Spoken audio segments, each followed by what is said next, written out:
We shall see. We shall, we shall. We got Roll20 as a backup for voice if the servers go down again. Yeah, for sure. And I may or may not know how to work it slightly better this time. So we'll see how it goes. Figured out some things.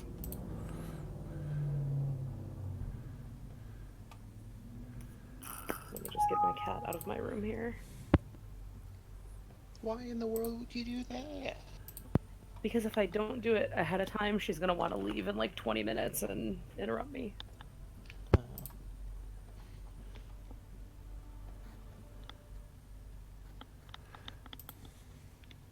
This all should be interesting. Just trying to update a few things on here, or at least make a note on my character sheet for these.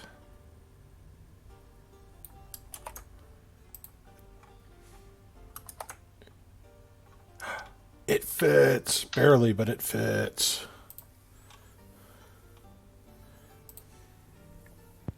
Okay, and then our cutoff time tonight was like 3 hours from now, right? Or am I mistaken? Yeah, 3.5 hours from now. Okay, cool. Just making sure so I can keep that in the back of my mind. I have to sleep at some point. I'm in EST, so I know how that goes. It's terrible. Sleep? What's that? Overrated nonsense. That's all it is. Underrated. Sleep's the best.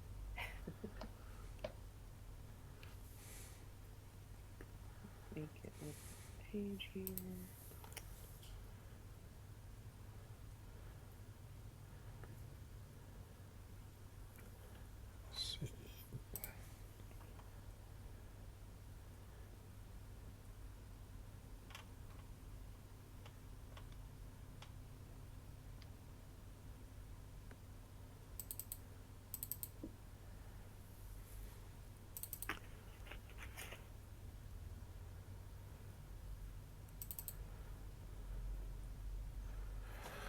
Let's bring this music out here, just so we have some ambient sounds. There we go.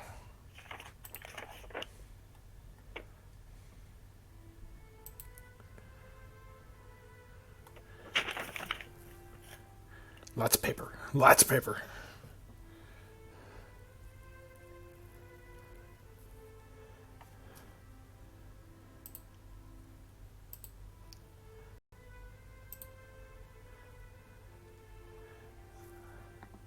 Let's back on to that. Get this here. All right.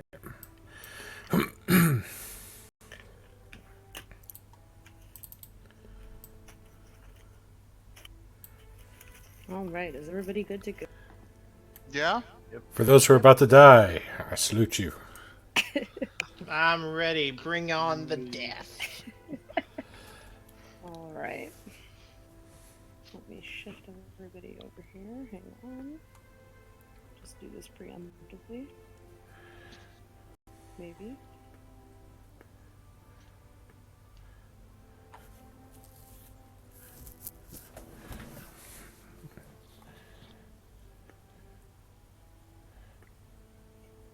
Just thinking about it. See if I can make maps work this time. We believe in you. Mostly. A little bit. A hint.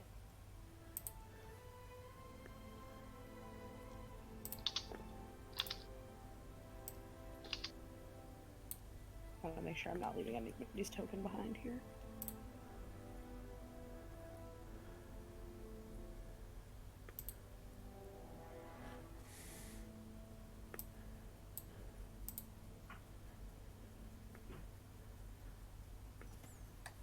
All right, so when last we left in our beautiful adventure here, everybody had mutually agreed not to destroy this poor goblin Rayneck that you've so conveniently kidnapped, who is half willingly willing to lead you to where your friends may or may not be.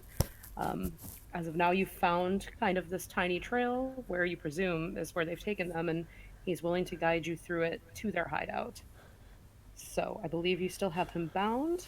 I believe Ven. I don't remember if Ven was healed. I know Ven was looking a little rough I for was not. a time there. So, but I'm pretty sure the rest of you were fairly unscathed. I Okay. believe Ven had kind of run right into the mouth of the insanity there. Well, I mean, first, you say kidnap. That's a very strong word. And also friend. But not That's him. also a very strong word to use.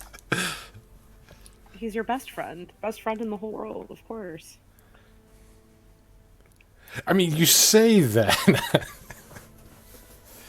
absolute best friend. I should probably give him a token too. Let me add him. We'll just add him in with you guys, just for funsies. You better. He's going to be with us for the whole campaign. I know he If- probably I'm is. going to laugh if that token's just like a coffin. Just don't be I'll- surprised I'll when it even be ends nice up enough that. to give him a name. Don't be surprised that he's the longest lasting member of the party, as we all start swapping out into new characters when we die. He becomes the one staple of the party, and he starts a farm in Fandolin. He hires new adventurers after this band gets slaughtered in the caves. All Yeah. right. So first and foremost, as you are all ducking into this thicket, the branches are a little bit gnarly here, but there's been enough foot travel along this path that you couldn't quite see from the road. That most of it has been cleared enough where if you duck down just a bit, you're able to traverse it relatively easily. Assuming that you guys are pushing Raynak up to the front of the group, what is the marching order at present? Going into this wonderful cluster of trees here. I would assume that Usk would probably be in front. All right. I'll be either 2 or 3 because I figure the goblin would be tied to me, or, I'd be holding the quote unquote rope for the goblin. All right. The we'll goblin's put not Rowan- just riding you. He would love to if that's an option. No. And be All careful right, in that so- phrasing. We don't want fan art. We'll put Roland no. second. The internet is a very weird place. I'll walk behind Roland. Okay. Is this Erevan? Sorry. Phelan. Phelan, okay. I will learn everybody's voices eventually. Everyone Alright. would probably be last. Okay. And I'll be there in between. Sounds beautiful, sounds beautiful.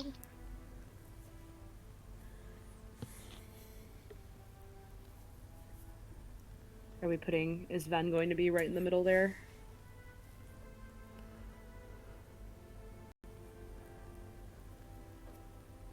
Is Ven here?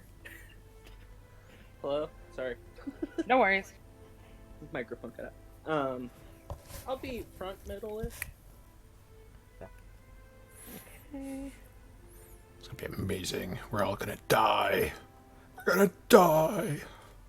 Let's get some spooky music here. Take that roll of meat shield seriously, darn it. The meat shield with like 2 HP left, yeah. Or It just means that he was being a successful meat shield for a while. Level 1, level 1. Alright. Keep in mind, I only have 1 more use of healing word and 3 more good berries. Just throwing that out there. yeah, I was gonna propose maybe, a short rest of some variation. Just, If that's something you guys would like to do, you should if plan everyone's on that. board. I believe that was mentioned last time, but it was voted against for speed purposes, or time was of the essence. Yes. Raynek does not necessarily know whether Gundren or Sildar are still in the cave. He told you they were meant to be delivered to the Cragmaw Castle. And that's about all he knew. Okay. So they may or may not still be there. They may or may not be being currently transported. They may be being transported in 20 minutes. You have no idea. Speaking of, how long did it take us to get to from where we were at, hiding the cart with a bunch of tiny leaves, to present? the hiding the cart probably would have taken about an hour, um, assuming that you guys tried to do a fairly decent job. I don't think anybody rolled insanely high to do that, so it would have taken a little bit of time. All right, but what about the travel time from there to where we're at here through the thicket? Where you are now, you're just now getting into this little trail. You had just discovered it. You're just now starting to head Okay, inward. so we're just moving. You're just now getting onto this little trail. Yes, with Rainek in the lead. He's said he's going to help you avoid traps and things like that, but he's also a goblin, so Gotcha. I might have misheard because I thought it sounded like he already led us like to a thicket, and I was like, oh, He's led okay. you into this thicket on the side. Like he's led you into the woods along this tiny path that looks like it's seen a decent amount of tiny goblin foot traffic throughout the years or so. Wait, tiny is in like regular people standards, like they're just like goblins, or tiny is in tiny goblins? That's just Tiny is a- terrifying. As in regular people standards. Aw. No gremlin goblins yet, but I will Dang. consider that a desire for the future. Brownie-sized goblins. Swarms of them. They attack in waves. Nothing better than swarms of goblins. They're essentially just wingless pixies. Oh no! Just crawling over each other. I just picture them like those little fairy folk from like Willow, just more annoying and green. There you go. Yep. Oh yeah, That would work. Yeah. You stupid Daikini! We took the baby while you were taking a pee-pee! What does this? So we're in like.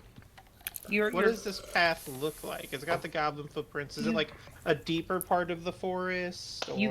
You've left the main trail, the trail that you were traveling to head toward Phandalin, onto this little. I believe Roland was the one who spotted it. It's a little path. It's not officially Oh sure, blame carved out. me. Yeah, it's not officially carved out of anything. It leads off the main road, kind of right into the woods. So you guys are heading into the trees. Okay. Along this little tiny, like I said, it's pretty gnarly. There's a little bit of duck and cover involved to not catch cloaks on any tree branches, anything like that.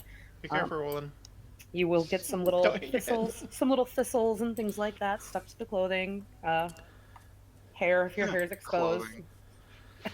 Clothing. Or, you know, Laughs and raptor. stuck under some scales. Just Don't worry, if anything gets ripped, I can mend it. I got you guys.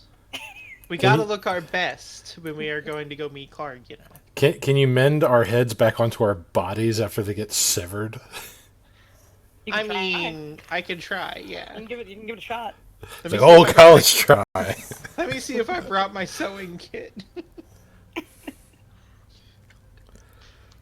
So is everybody just continuing along this trail? You're trusting Rainek to lead you where you need to go? Well, I mean, if there's goblin tracks, I will try to keep an eye out for any, possible signs of danger or an ambush, especially because I trust the goblin about as far as I could mule kick that little bastard.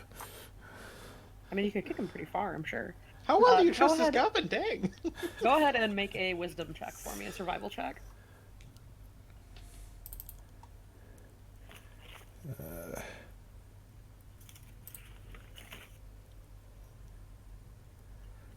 Okay, Alright, we so all die. You can tell you're only level 1. It's not a super high, not a super high DC. You can tell that maybe 12 or 13 or so goblins use this path fairly regularly. It seems like it kind of coalesces around where you had been ambushed the first time, as if this is something that they actually do quite regularly, which does not contradict what Rainek had told you. It seems like this might be kind of their way to make a living, to get their food, just their basic survival kind of counts on it.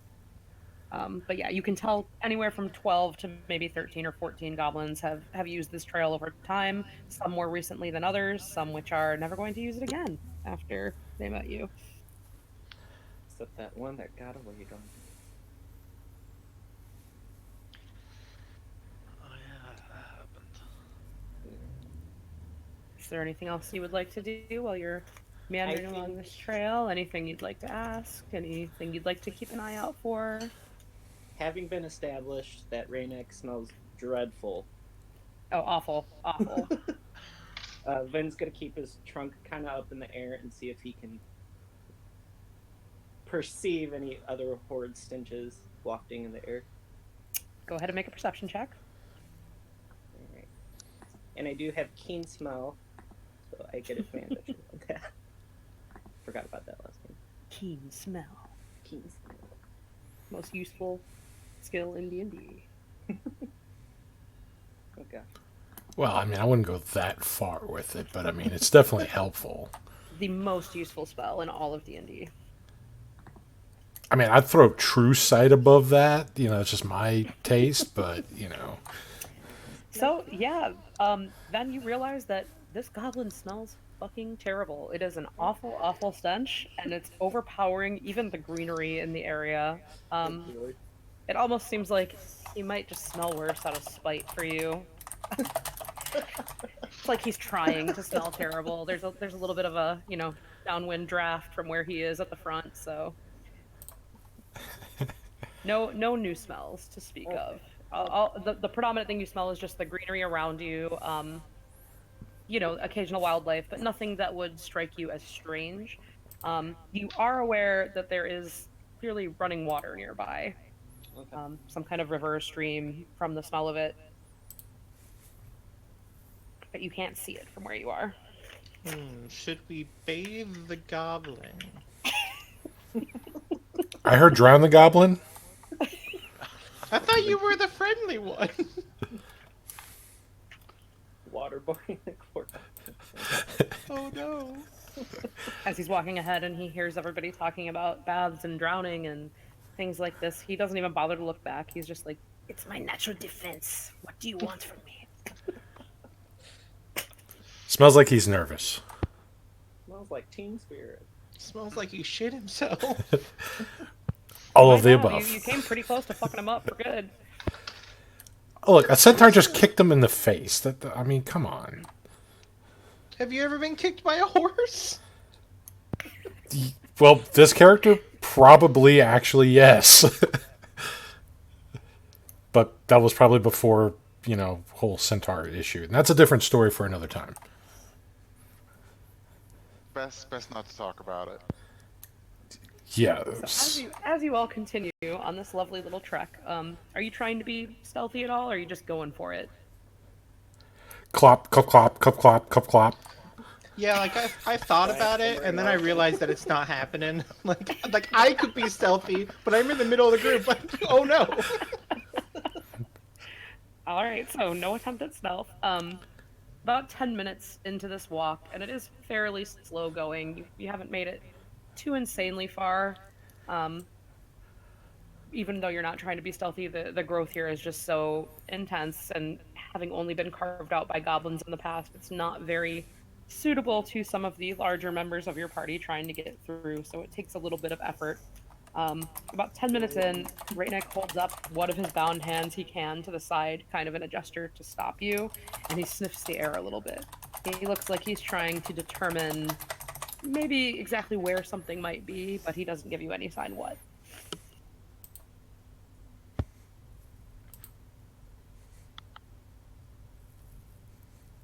Are you forging on or stopping, or? Any good smells up there, Raynick? My good smell is not the same as your good smell, clearly. Somewhere here there is a trap. I need to find it. Isn't this your path? It is not my path, it is the goblin path. You It's the know fucking woods. you What know is what that? I mean. Do you think I set the trap? I have nothing to do with it. What kind of trap are we looking for? Wait, if it's a smelly trap, hey Ben. That is your name, smell correct? out the trap. Can you smell out a trap? Oh, dear Sniff for God. traps. I So just is have this to. another perception check? I'm rolling for your friend right now to see how helpful he is to you. So Does he have a penalty? Is he actively trying to not be helpful? he's not trying to not be helpful. Oh, thanks, bud. He's probably just staying so he gets as many rations as possible, and then he's just like, screw you guys, I'm going back to the Goblin Warren. Yeah, that I think does sound that's like a what mood. goblin would do. after just a few minutes of sniffing around and kind of kicking at some dead leaves, and he's searching the area a little bit as best he can while he's bound and attached to Roland. He kind of pulls you around a little bit while he's trying to do this exploration. He points upward, where you can see, kind of hidden amongst the branches, there's a very, very thin, but not exactly old looking string. Looks like it's bound out of twine that's been braided into a slightly thicker rope. Um, and it's clearly taut and holding something else that's been hidden under the leaves in place. And he kind of gestures around the area and looks back to you, and he's like, "If you don't want to get eaten, don't step there." Fair. Yeah. And he very carefully kind of tiptoes around the edge. He's kind of helping to show you where exactly the border is, but he might be a little bit off. You don't really know. Usk has been eaten. He's pretty light, before. so.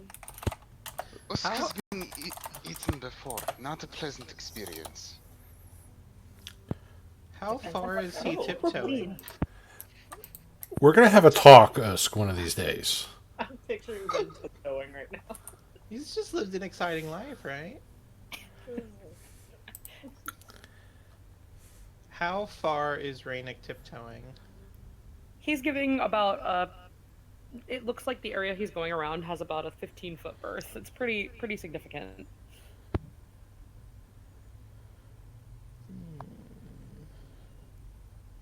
Let me take a look at my... But it seems like he's not entirely sure exactly where the trigger is, and he's just erring on the side of caution.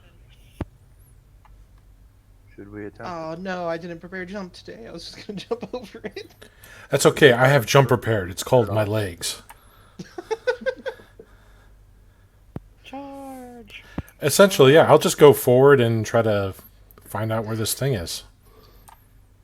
Yeah, he's going slowly enough that you wouldn't have much trouble following him. It's just more a matter of following his trail. So there's no check to avoid this or anything, unless one of you is going to barrel straight through, not trusting him. So. Well, I mean, if he's clearly walking on a safe spot. He's walking around this whole spot that, from what you can tell, is not triggering as he's walking over it. Can I make a perception check to see if I can see what he's walking around? Yes, you can.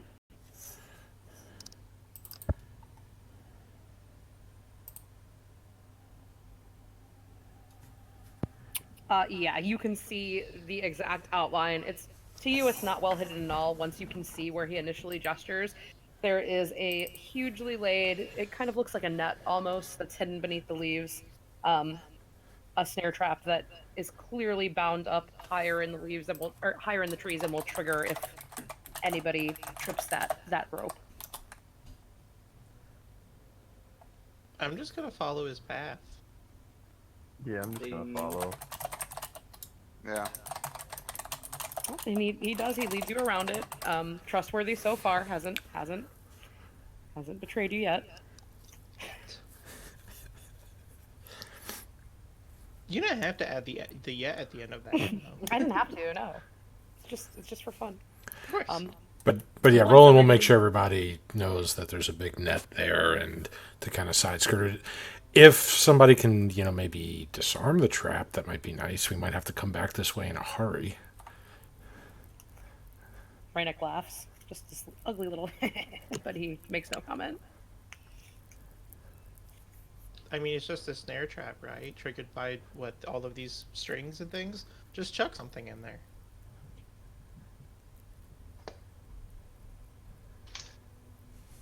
Or cut one of the ropes. Forest. You could find branches, rocks around. I mean, there is stuff to chuck if you would like to go that route. I mean, there's a goblin. No. Yeah, I'll just grab whatever is nearby, like a loose dead branch or something that would try to trigger it and toss it in. Okay, are you tossing it in, or are you just kind of giving it a poke? Oh, I'm tossing it and trying to trigger it. Okay, so you go ahead, you toss the branch in. It lands, and for a minute, nothing happens. It almost looks like it might have been a dud. And then you just hear this sudden, and you see the net kind of snaps closed and immediately springs upward into the tree, where it stays dangling about 12 feet off the ground. Would any of the goblins been watching for this? You don't know? I'm disappointed they didn't fill it with caltrops. This could have been a better trap. Come on. That's the next one. They got to up their game. Continue Are we onward, I continuing guess. on? Same marching order? Sure. Yeah. All right, so continuing down this path once again. By this time, it's not quite evening yet, but you can tell the sky is beginning to gray a little bit. It almost looks more like there's a storm rolling in than it does actually look like it's turning to evening. You know, it was later in the afternoon when you all had stumbled upon these poor horses lying in the trail, and since between the fight and between your current effort to hide the wagon, and then so far you've been about 20 minutes on this path heading down. It is starting to creep into the early dusk. Another 10 minutes down the path, so about 20-30 minutes total. Again, Raynet kind of comes to a halt. And let me just double check something on his behalf.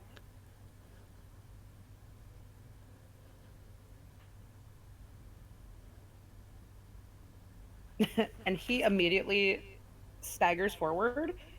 And because he's attached to you, right, Roland? Yeah, I'm holding the rope that's around his arm so he doesn't try to run away. So you hear it's kind of this hoarse, tiny, just little like a noise barely comes out, and Raynek vanishes as he falls into a pit trap that he knew full well was there, but just happened to get his timing a little bit off and trod right onto it. The rope pulls taut. He is dangling into this pit. All right, use your legs. We'll pull you up. Come on. Hey, bud, how's it going down there? It's going like shit. What do you think? And he does start trying to walk his way up if you're pulling. Yeah, it should hopefully not be too steep or too far down. I mean, how far down is it? Is it like, can we see the bottom of this pit? Is it like it is punji sticks at the bottom? To you, it looks about 10 feet deep. There are unpleasant looking sharpened sticks at the bottom, kind of driven into the ground, angled upward. There we go. Raynek is very lucky to have been tied to you, because if not, he may have wound up impaled on one. But yeah, he manages to scramble back up without too much issue, and kind of breathing a little heavily, though. You can tell it's not really his strong suit. And he kind of brushes his shoulder off, and he's like, well, as far as I know, that's the only other one, unless there's been more since I left. And when did you leave? About a week ago. Okay, so there's about 3 dozen more of these fellas. Noses up and out. Smelling for traps. I love it. I think the raptor should blaze the trail ahead of us and scout. Yeah, we have a backup mount, so that's fine. Got him. All right, are we moving ahead to scout then? Yeah, us can go ahead and scout if you want. Okay, go ahead and make a perception check. And how far ahead of the group are you going? Not too far ahead, just enough to get a reasonable view of the area. Okay. It honestly just looks like more of the same. It's the same unfortunate, sticky, gross, overgrown path. Occasionally now, though, the closer you're presumably drawing to your location, you do see the occasional scattered bones. Smaller bones, they look like small animals, maybe squirrels, rodents, things like that. Nothing too incredibly large. The sound of the river now is apparent, and you can tell that where you're heading, you're kind of coalescing to walk parallel to it. And here the trees do start to open up a little bit more. It's not quite so dense further up ahead, and you can see that from here, but you're not quite there yet. Alright. We should press on. We're not going to have the advantage of light for very long. And for my quick reference, who does have dark vision of you? If anybody. I do. I do as well, I believe, yeah. I think I do. Does anybody not have dark vision? I am fairly certain I do not. Good old Ben No does dark not. vision here. Ben does But I do not. have torches. And Nylia does not? Nylia does not. Okay, and everybody else does. Shit, I don't even know light. We have free with and free without. Perfect. All right, so yeah, you're continuing on. I'm assuming following Usk's path. Yeah. Yeah, let me know when it gets too dark where we need to light a torch, because that's going to create whole new issues. Yeah. Now they can see us from 3 miles away. Now all of China knows you're here. As of right now, it's not. The darkness is not encroaching rapidly. It's just kind of starting to get. Probably like 5 p.m. ish. That kind of. Oh, we have a couple more hours to hang before we really need any outside sources of light. All right. So as you continue, eventually you find yourselves walking parallel. It is a river, but it's not a very vast river. It's a little bit slow flowing, and it's not hugely wide, and it doesn't appear to be crazy deep. You guys are on the western side of it. The other side crosses nearer to an even denser thicket of trees, and the path at this point, as you walk another 10 to 20 minutes or so forward, does kind of open up and branch wider so that you're no longer ducking through these trees. On the eastern side of the river, they are significantly thicker. It's hard to even see through the branches. And up ahead, staring, you can see kind of the rocky face of a hillside that's been carved out into a cave.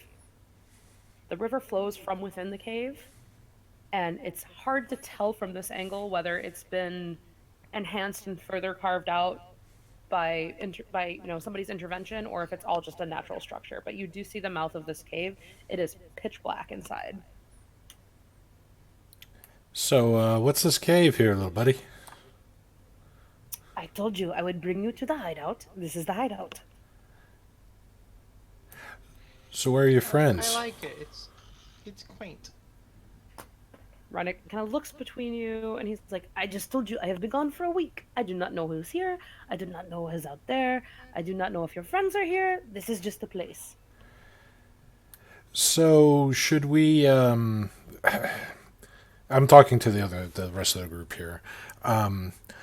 So what is the plan here? Should we try a diplomatic approach with the other goblins that seem to be oppressed by a greater evil, or It sounds like ideas? If we take care of this Clarg fool, the goblins themselves don't really He care. had informed you that as far as he's aware, there are generally about 20 goblins in this cave at a time, and wolves and the bugbear. Oh, I remember the wolves, and I don't like the wolves. And I'm not mentioning the wolves because I don't like them that much. Did we get that horse meat? I forgot about that. Yeah, but it wasn't like the best cut. I think no, Uski, you said it was bad meat. No, the goblin's bad meat. Oh, goblins. Okay, I remember bad meat was being mentioned, but I remember somebody who was taking it. It may have been you. It wasn't the best check, so it may have been some fat or gristle on it or something, or tendon. Yeah, it was not the best cut. Get the best roll. Forgot about the wolves. All right. Are you all able to see your tokens right now? I see something. I see a little. What I'm assuming is a river and some trees and no tokens. Did you give our tokens a light source? Or did you enable the light on the map? Oh. Because if you did not, then we won't see that.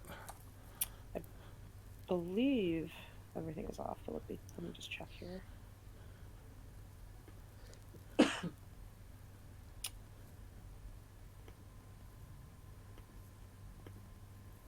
Always the tokens. Always the tokens not being. Yeah, for maps, I usually leave global light on but I'll put the fog of war just to cloud out things.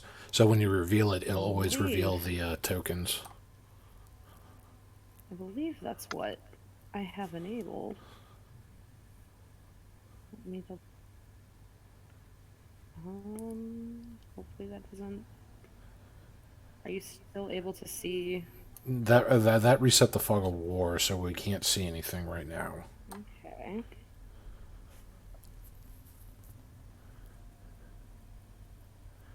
So that cleared it, but we don't see the tokens. Yeah, I'm just gonna grab your tokens again because for whatever reason it didn't register. Do you know how to add a light source to a token? I do, but last time, because I turned all the dynamic lighting off. So unless that's still something that needs to happen. Well, you either need to have the global light on, or you have to have light sources. Let me just hang on. Let me re-add everybody, and then I will check that.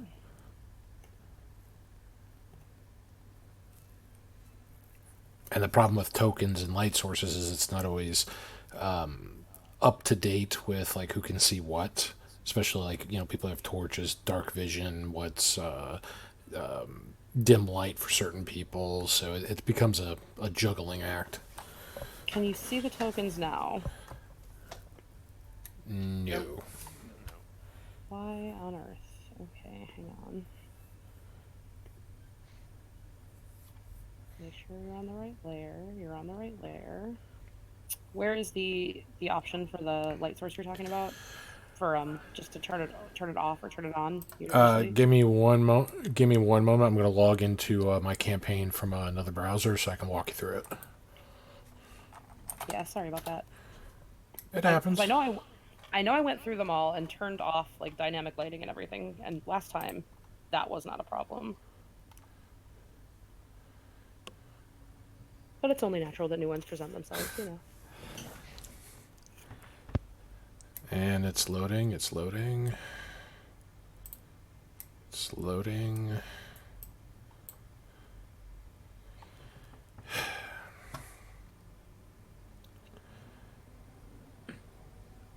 Waiting for Amazon AWS. Here we go. No worries. All right, so if you right-click a token and go to the settings wheel, that little cog wheel, you're going to go to Advanced, and on the right side, I'll have Emit Light.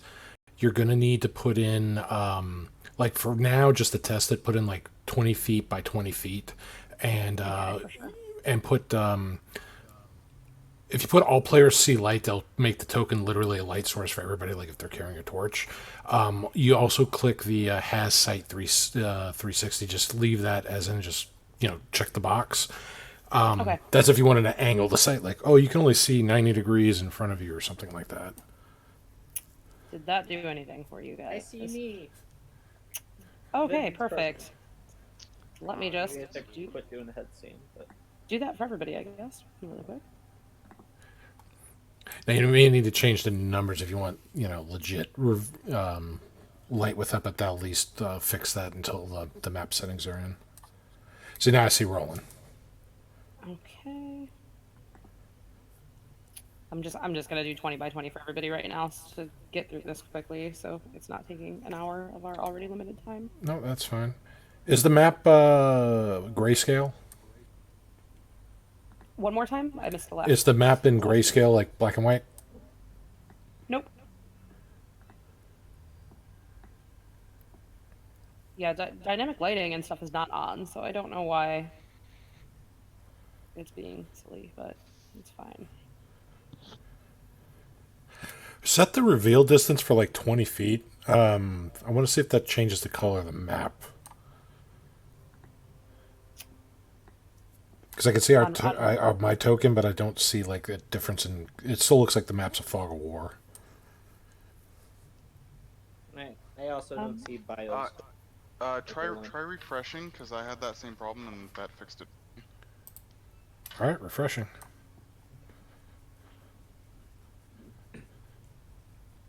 Who still does not have their token up?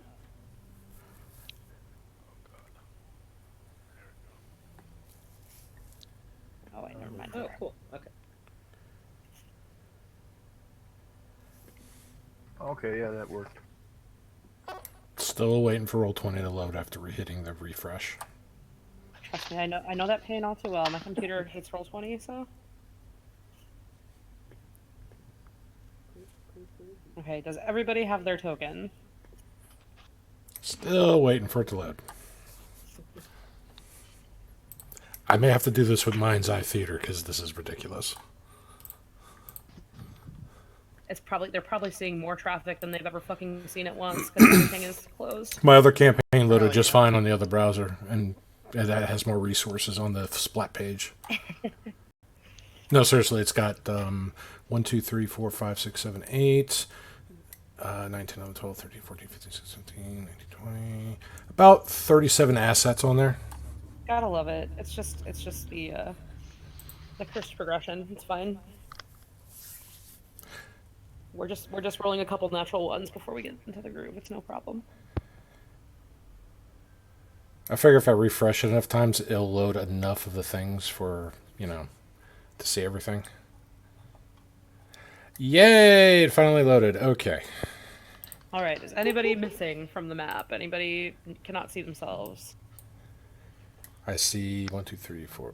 Oh, there's a goblin there. Okay. And everybody can see Yeah. Raynek, and everybody can see each other. Yeah? All right, perfect. Back to talking amongst yourselves. I know I had just interjected to remind you of what was in the cave. But as far as So, what's the plan?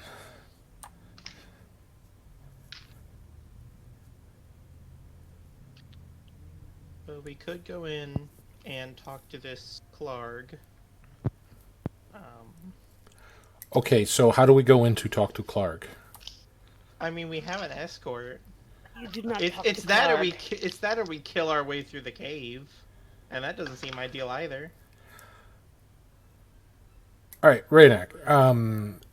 How can we get close enough to this Clark without endangering your fellow kin?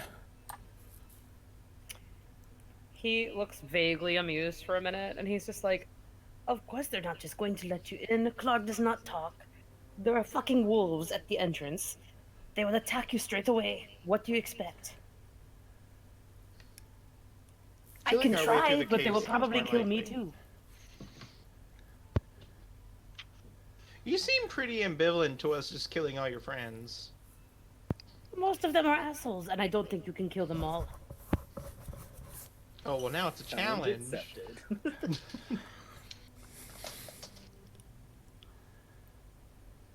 He shrugs. He still seems fairly confident. I'm gonna hate this, but so If you would like, I can go in first and try, but I don't know if it will do much. well, I was I don't like the idea of letting the goblin in after we just told him we may try to kill all his friends. That will go well walking with me as a hostage. They'll totally I, care. I was going to actually suggest something similar but reverse. Maybe if we go in under the guise that Raynek has a prisoner. Totally not stealing the plot to Star Wars here. If horse wishes to be prisoner, Usk will not stop. You Hey, know I those didn't wolves are volunteer. You know those wolves are just gonna eat you, right? They will not eat me. If I'm with you, the wolves will not eat you right away. I don't trust you. Horse meat. He shrugs. You don't have to. Not my friend. That's fair. Yeah, I get that. Well, I mean, it's one thing to maybe get a distraction in there, get some of their forces away from the entrance, and not only that, but if our contact is still in there, our friend, this might be a way for one of us to get close enough to there as a prisoner. But we need to have a few other plans. I can take one of you inside. I cannot take all of you. They will know. They are stupid, but they are not that fucking stupid.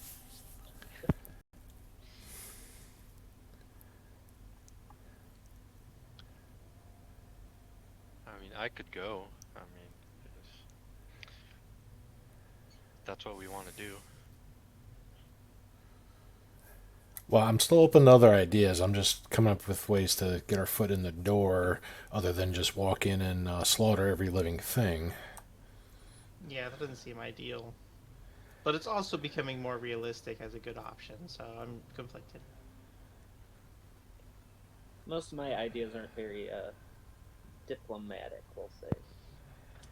As you're all struggling to consider the diplomacy of the situation, Ranik is kind of leaning up closer to the edge of the water. It looks like he's trying to get a view through those thick trees, but he's not really having much luck.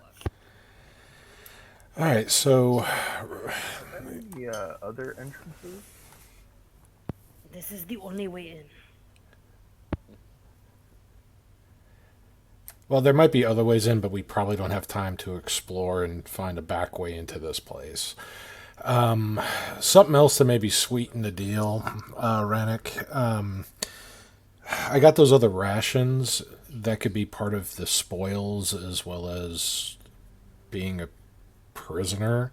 Maybe we can draw out some other his kin, use that to safely get them away from certain areas we don't want them to be in, like the entrance. Food will generally work. It will work a little bit, but they're going to want more. Yeah, like ignoring the prisoner part, we could just bribe the goblins. How many more good berries can you make? Today, not anymore, and I have 3 left.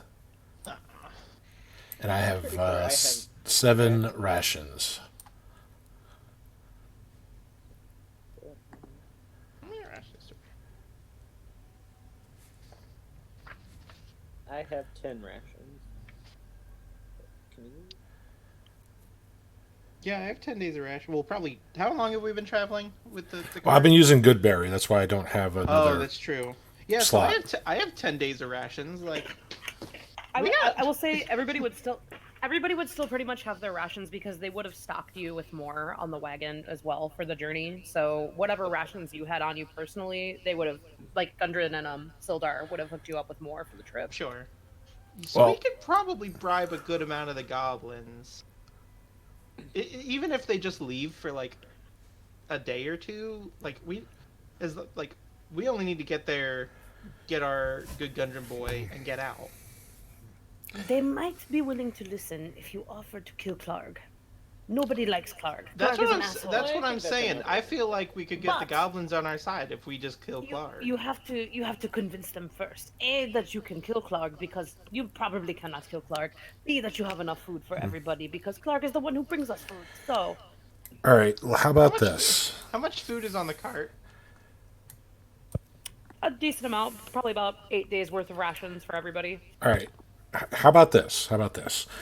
All right, so we need to get in without being slaughtered, without seeing like we're a hostile force. Let's. If you stay here too long, they will slaughter you anyway. There is watch. Yes, I understand that. So, well, how about this? Rennick, you take me in as the guise of your prisoner with some of the rations that I have on me.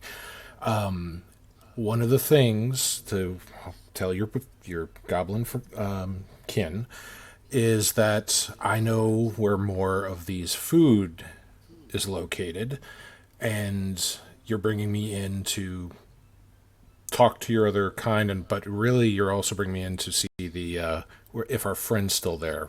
Kind of keep the prisoners together for easier security.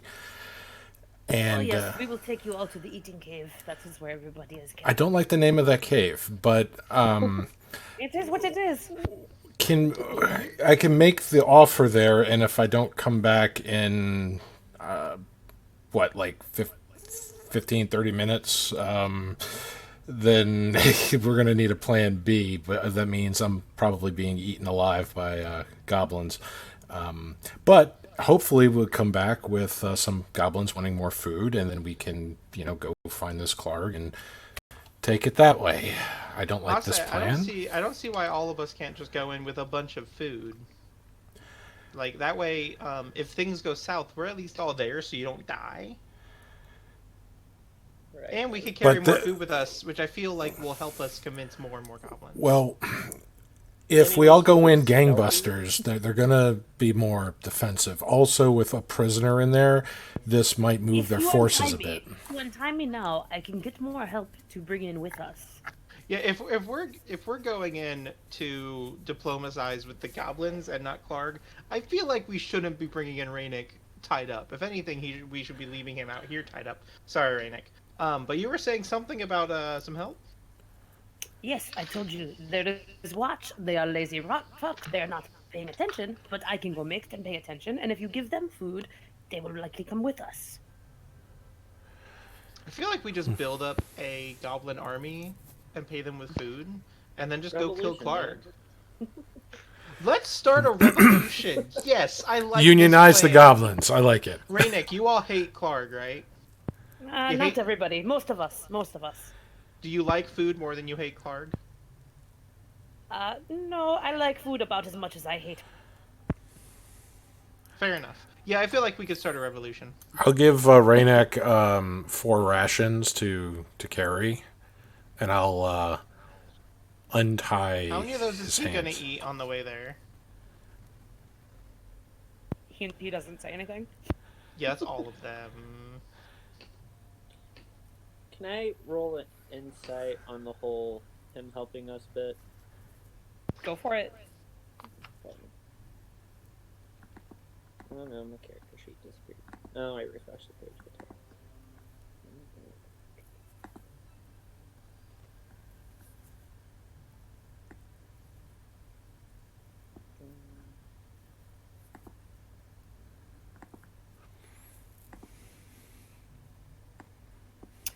As far as you can tell, it seems like he's being pretty honest. It seems like he really does fucking hate Clark, and you all have given him food. You've proven that you can kill at the very least some goblins without much trouble. So it seems like he thinks that if you had a little more help, you might be able to do it. Viva the revolution! Let's do it. They're pretty easily need to bought. see. These are a lot of hungry goblins, so We need to know if the friend is still alive and here first, and then we can go kill Clark, and then once he's dealt with, get our friend and be on our way. if you wait here, stay very fucking quiet. Let me go talk to them, and I will come back. They're not in the cave. You can watch where I go.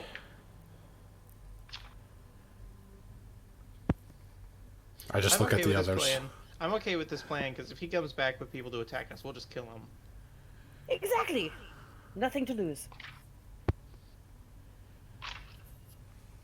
I've already untied him, so All right, so you watch then as nobody tries to stop him. He kind of skitters quickly across the river. You can tell it's something he's done numerous times before. He manages to cross over a series of kind of rocks and everything that only let him really go ankle deep. He doesn't seem super eager to get wet and diminish his wonderful smell.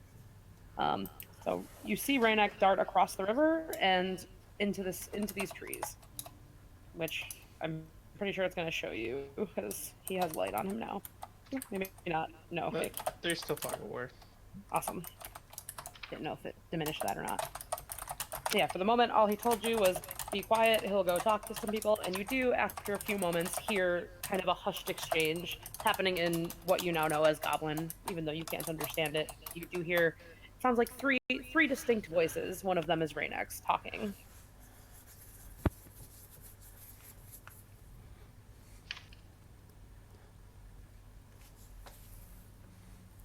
Stay quiet, I guess.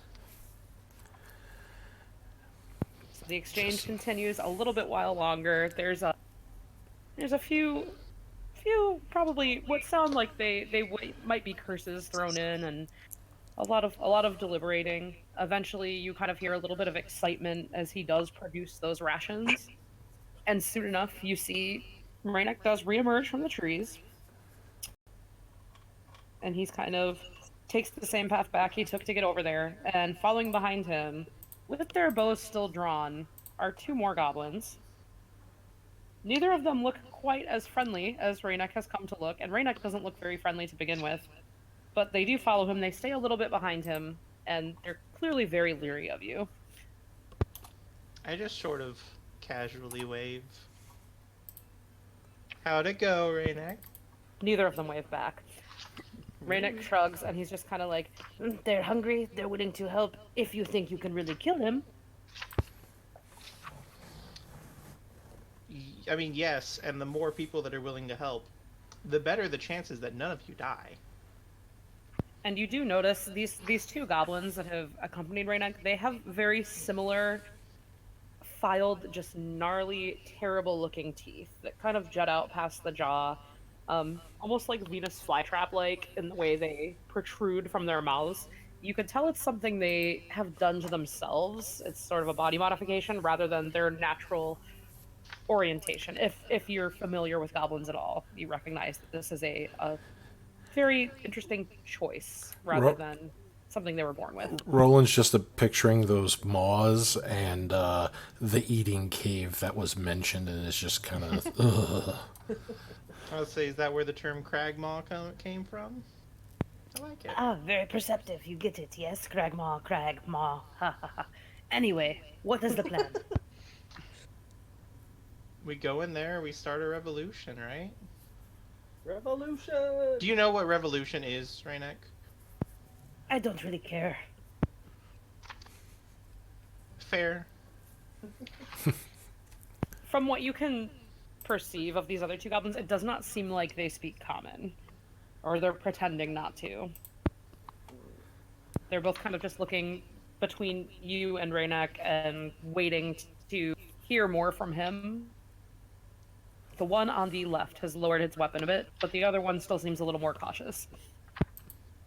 Ben's just kind of peek over with some food in his hand and just point to it with a big old grin on his face, being like,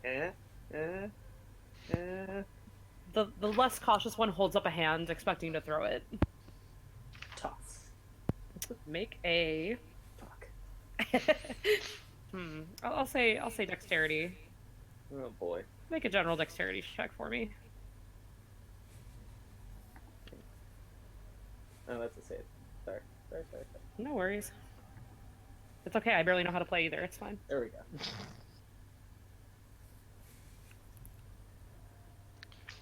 So you manage to throw it. Pretty good arc on it. Barely even glancing up, the goblin just snatches it out of the air and immediately shoves it into its mouth. He doesn't My new snatch best it with his friend. mouth? I'm so disappointed. Not with his mouth. He snatched It's it not a with- frisbee. He's not a doll! He snatched it with his hand, and as he did, there was barely even a blink. Like, no problem catching it. Are they, like, malnutrition looking? Like, are they super skinny or anything? They're not so skinny that it looks like they're a breath away from death, but they're pretty fucking thin. Definitely some ribs visible, skin and bones, and they're not particularly well dressed. It's a weird amalgamation of things they've clearly stolen. One of them's in a shirt that's just a little bit too big. It looks like it was probably on a human at some point, and he's not wearing much else. The other one's kind of just in this odd, belted, almost sort of loincloth that's clearly been fashioned out of other clothing. And again, a shirt that's just a little bit too big. It's kind of got these absurd ruffly sleeves that almost hang over his hands, but he's Hell cuffed them yeah. up more.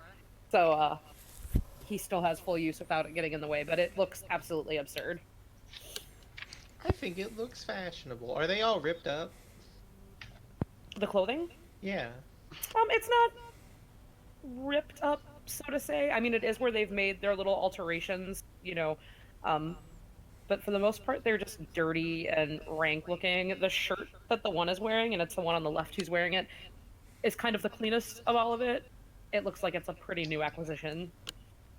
And it's got a little bit of a blood stain on one side.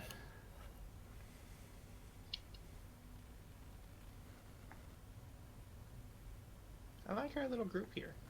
I feel like we could get some more. The goblin army amassing. Do you just want to go in? What is the plan? Did you not come up with a plan while we were... You ask too much of us. I feel like we could Told us to just be go in quiet. offering food. Like, we have enough of an escort that I feel like they won't attack immediately, and that's enough time for us to offer food. What about the and make wolves? deals. Of course. The wolves will not attack us. If we are with you, it's fine. We just hurry through that room. Maybe toss the wolves some dried meat from their actions. No, you can if you want. I would rather have it. That's fair. I get that. Onward, I guess. Sounds good. All right, are we All heading right. in? Yep. All right, so let me get a little more of this here for you. And the cave is pitch dark immediately past the mouth. So anybody who does not have dark vision will either need to light a torch or just rely on your buddies here Yeah, I'm gonna whip out a torch. to lead the way. I'm just using the flame sword icon to show that I have a torch. And the goblins are actually not opposed to leading the way into the cave. And as soon as you guys kind of enter the mouth, you can immediately hear just these low snarls and growls. And as soon as the wolves in this first chamber here, which you can see the mouth of it just from the dim light that shows into the cave, you can immediately see, which the goblins are kind of blocking the way a little bit, maybe to try and avoid the wolves getting even further upset. But there are 3 wolves that have been kind of led, their leads have been staked into the ground. They're all just out of reach of one another. They are all very malnourished looking and very hungry looking. The minute the first one of you, who is not a goblin, enters the mouth of the cave, the growls and snarls just increase to an insane degree. They are clearly chomping at the bit to get to you. They can't quite reach, but they're eager.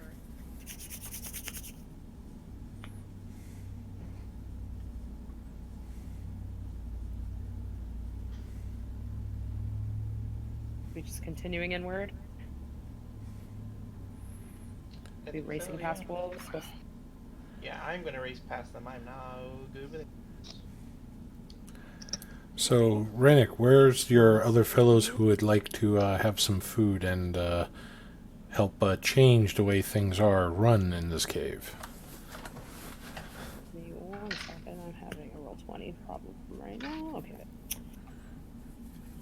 As he's kind of standing there shielding or trying to shield everybody from the wolves' view, he kind of gestures straight ahead. You can see left on the western side of the cave, there is a small little mouth, but it's kind of a sharp escarpment that doesn't look like it would be super easy to climb. Who is looking ahead right now? Or did everybody light a torch? I have a torch. I'll look ahead as I try to stay as far away from the wolves as possible. I am also going to cast light on my shield, just so we have multiple light sources.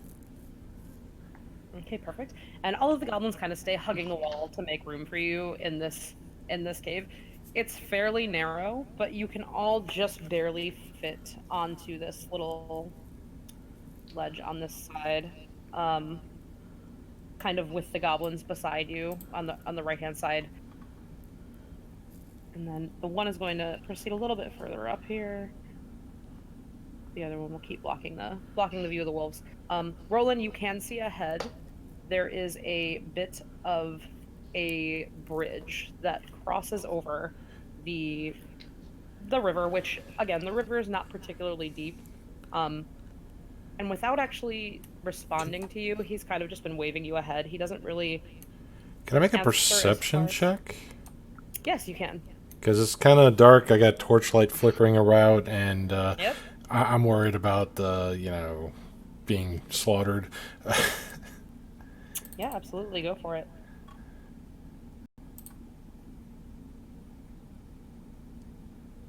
And you can see on that bridge straight ahead of you, there is a goblin standing there, but he doesn't seem to have noticed you yet. Or if he has, you've been preceded by this goblin in the amazing pirate shirt, and he doesn't really react.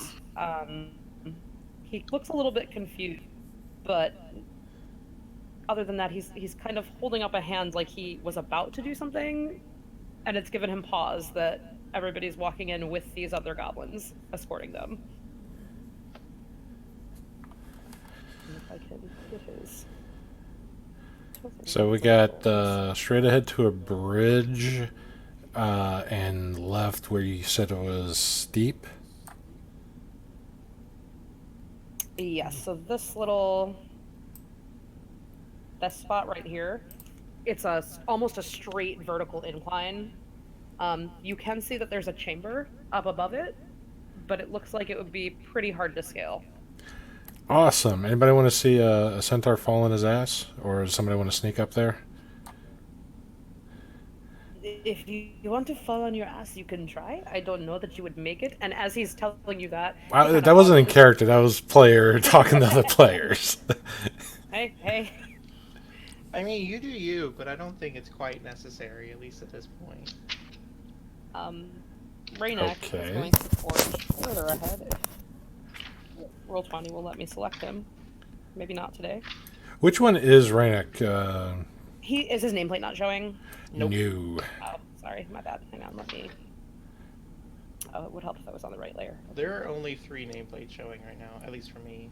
Roll and Usta So- mine. All of you have your nameplates set to show. I'm not sure why they're saying if they aren't. I apologize if they aren't. Is it set the players can view? Yes. Hmm.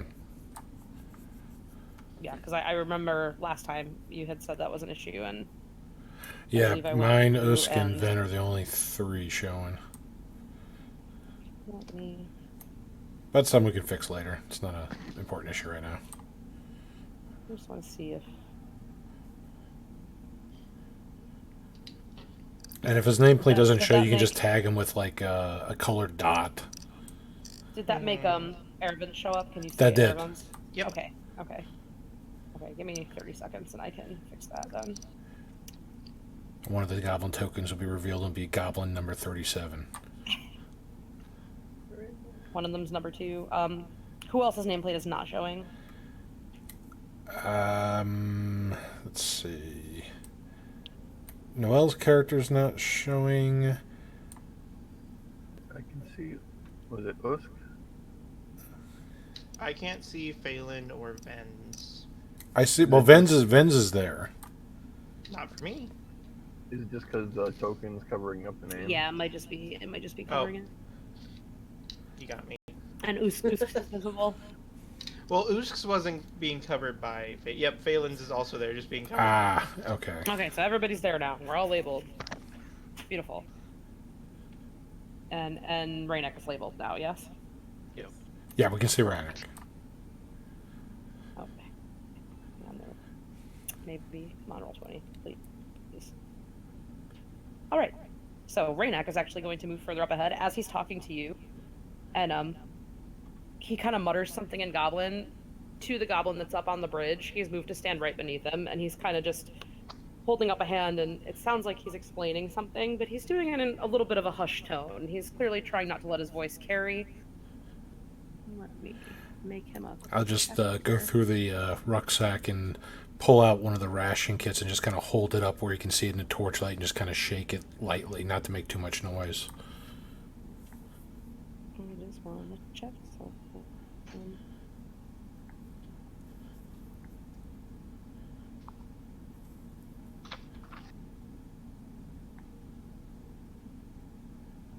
Once again, just to see if Raynek fucks you guys over or not. And no, he didn't. So his voice is pleasantly quiet, which you didn't really think was possible, considering the way he kind of shrieks everything. And as soon as he kind of finishes his explanation, the other takes a grip of the edge of the bridge, and it's pretty rickety. It actually sways a little bit, even under his meager weight, as he looks over the edge and spots the ration in hand. And he kind of... Or did you bring out a good berry or a ration? Sorry. I took out a ration that they see in the lake from my rucksack, and with the torchlight that should illuminate it, I'm just holding it up and shaking it a little just to kind of get the eyes' attention, but not to shake it so much as it makes a crap ton of noise. And in the dim firelight that's cast upon the walls, you see these, similar to Raynek's, these kind of like lamp-like yellow eyes glowing in the odd flame. Very hungry as they find sight on that ration, and Raynek, who actually did not eat all 4 of the rations you gave him, tosses one up, kind of like, here, try it, see if it's good shit, and he immediately does. Raynick's growing on me. He starts shoveling it into his mouth. And you can see from where Raynek pulled that one out, the other ones are still clearly there. So he's not a complete dick. He still has what you gave him for his bargaining chips, aside from what he gave to his other two buddies. But Of course, he could use it to bribe them later for something or trade. It kind of looks like he maybe just gave the other two one to share. He still does have two on him, so.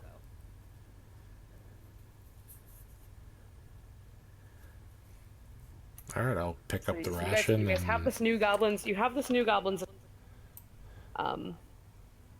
He's kind of munching on a ration as he stares at you.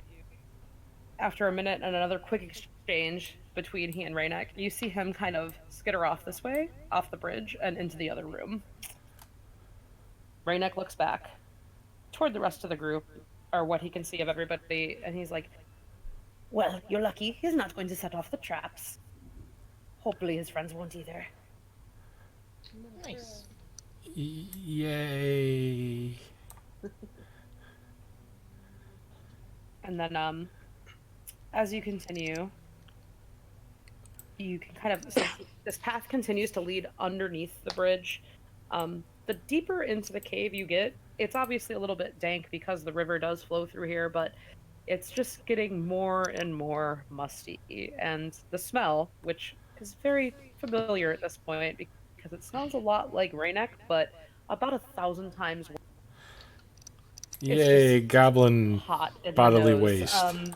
It's just the stench of death and disgusting rotten meat and just picked apart food. You're starting to see more and more throughout the cave. Those same kind of tiny bones of rodents and squirrels and things like that from earlier are scattered a bit more liberally here. And the further in you get, the worse it's getting. As if maybe you're nearing a slightly larger group of these lovely little friends. Ben's just gonna tuck his nose into his shirt. With your keen smell there. Yeah. And so Raynet kind of points up around the corner where Roland is forging ahead, and he's kind of like, "That way will lead you to Clark. But before, there are a few more goblins, hopefully friendly goblins, because he's gone to tell them. He could also be planning to tell Clark and get his own shit. I don't know." Yay. Just gotta risk it. It's a gamble. It's a coin flip. But you guys can go first for this one. Yay. I hope it's better than a coin flip, but okay. So, do we want more possible goblin friends, or do you think we're just... The more goblin friends we can get, the better, I think. If you want to get to the eating cave, this is the way to go. If you want to get to Clark, this is the way to go. Only one way to go, unless you really do want to see a centaur fall on his ass. I'd be lying if I said I didn't. Sorry. Your choice. Eating cave. So we have to somehow get around wherever to get to that bridge, or go up the dangerous slope where everybody's falling on their ass, or a centaur's falling on top of them. You can tell that the direction you're heading in, that Raynick is leading you in, is the same kind of direction that the former goblin ran off to. So, like he said, either he's gone to warn Clark that you're coming, or he's gone to rally the troops. You're not sure. Neither is Raynick. I say we just go for it. Yeah, keep going, find out. All right, carrying on, my wayward sons. And I will be using my actions from here on out to go in a defensive posture with my shield, holding my torch with the other hand, not knowing what the hell is around every corner at this point, since Clark is quote-unquote near. You can smell that Clark is near. I'm more of expecting a ballista to the face, so... It's a bit more wet dog the deeper into the cave you get in the midst of everything else, and it's just terrible. Like, singed nose hair level.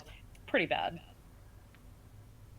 So, as you're rounding this curve, Oh dear God. the sound of the water is quite a bit more apparent here. You can see as soon as you start to come around the corner, these two giant pools that have been walled by very, very, very chaotically paced piles of stone. It doesn't look like a whole lot of engineering expertise went into them, and it kind of looks like they could get knocked loose at any second. Oosk, I think they have giant beavers here. And you do see, as soon as you start to come around the corner, that there are numerous goblins in this room. One of them being the one you had seen on the bridge. You can kind of distinguish him from his odd clothing, which, like most of the others, is an interesting mishmash of various stolen goods he's acquired through all their ambushes and the like. I will go up a little closer, and for the other three, I'll signal them to try to come closer with a ration, and I'll give the other three who did not get a ration a ration. Are you walking up to them to give it to them? Or are you I just, like, I hopping just over? I don't want to step on this goblin here to get to the other ones. That's why I'm trying to gesture for him holding up a ration. So Let I'm me, trying to be nice. I'm be like, hey, come here. You know, I got a ration for you. Come here. Come on. Come on. Can I move you, please? Okay, cool. So I'll say most of them have gotten a little further into the cave after hearing from this one, who is the if I can add some stuff to him.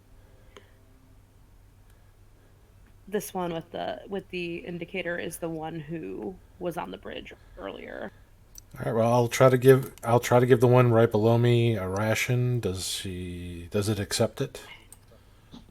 Hang on one second. I'm trapped in this menu now. And I don't know if these goblins are male or female, so I'm just saying it. So the one you are reaching toward kind of like darts back to press itself against the wall, and it immediately holds up. It's got like this rusted, it doesn't look very well kept. Again, it looks like it was probably stolen maybe years and years ago. Scimitar in hand, and it kind of holds it toward you, but it's not immediately making a move to I will attack. place the ration on the ground and just push it towards its direction, and then just back away so that there's distance between me and the ration and the goblin. And it sniffs a few times, so it sniffs a few more times, and still holding out it doesn't exactly feel like you're friendly yet. It does reach out to grab it, but this one actually hesitates before stuffing it in its mouth. He kind of calls. I'm gonna bring Raynek up here too, because he would have followed after everybody. And we'll say these two stayed just to be safe. So Raynek kind of pushes his way through once he hears that there's no immediate firing happening or violence happening. And once again, there's a quick exchange in Goblin, and the one that just took up the ration gives it a big sniff right over all that jungle of disgusting curved teeth, and it looks up at you, kind of looks you over like it's never quite seen anything. Yes, a half-horse your meal sort. giving him a meal. Yes, I know. Goblin joke. Haha. And he tilts his head a little bit. I think he goes, "Well, why don't we just eat him?" Raynek laughs a little bit. And I look back. I'm like, I look at Usk. I'm like, that's not nice to say about him. If, "Oh, I wasn't talking about him." if Red Meat wishes to die, He looks around at the numerous other goblins in the cave, and he gestures toward this little mouth, which you can see from.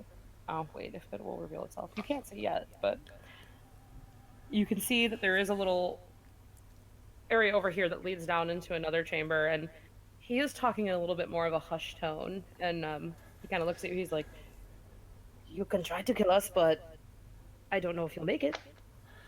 Usk will kill you specifically. Usk, I don't want to be dinner.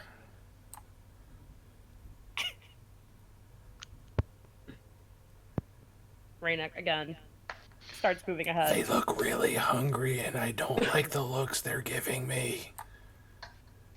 The one right in front of you licks its lips a little bit. It's drooling a tiny bit. Can we just give Roland more of our rations?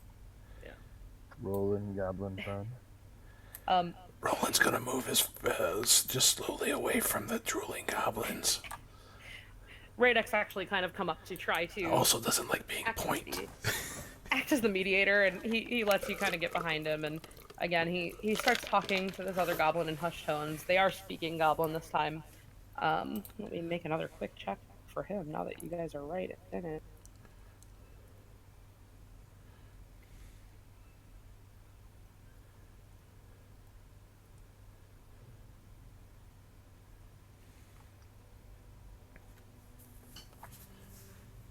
Or roll 20 can freeze. That's useful. Yeah, and they managed to keep fairly quiet, so assuming you're following their lead and trying to be quiet as well, are you trying vaguely to be quiet, or are we just going in guns blazing here? We Stealth checks. Yes, please, everybody. I'm sorry. I too, I'm sorry. I hope Roland doesn't start singing his song of sneaking. Oh, I don't know why. I need to.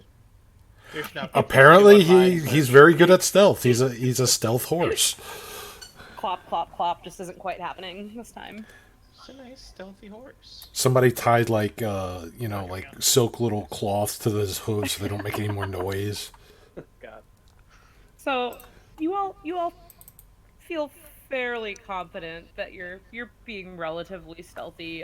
There's a couple rocks get kicked on the way in. It's pretty dark and there's a lot going on, a lot of goblins around, but you don't hear anything from any other chambers that would suggest that anybody is more aware of your presence than you would want them to be. It isn't as if the goblins themselves are always silent, so it's not unusual for noise to happen in these caves. So for now, you all feel fairly safe.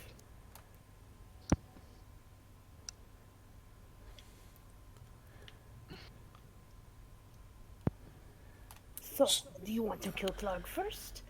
Do you want to go see if your friend is here first? Well, if Clark is here, let's take care of Clark while we still have advantage. What is Clark doing right now?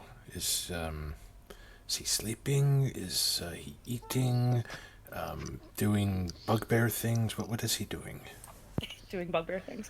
As you asked. I don't know what a bugbear is. I think it's a giant bear / like cockroach. Hey, I explained to you it's basically a giant goblin before. He kind of creeps over to the mouth of where this other goblin is standing and kind of has a quick exchange with him. That goblin tries really hard to act natural as he kind of peers into the next cave, and you can see that coming out of the entrance where this one leads into, there is firelight that's not being cast by your torches. You can see it kind of along this wall here. It will let me. You can kind of see it like along this wall here. There's a little bit of a cast from a fire that is not coming from any of you.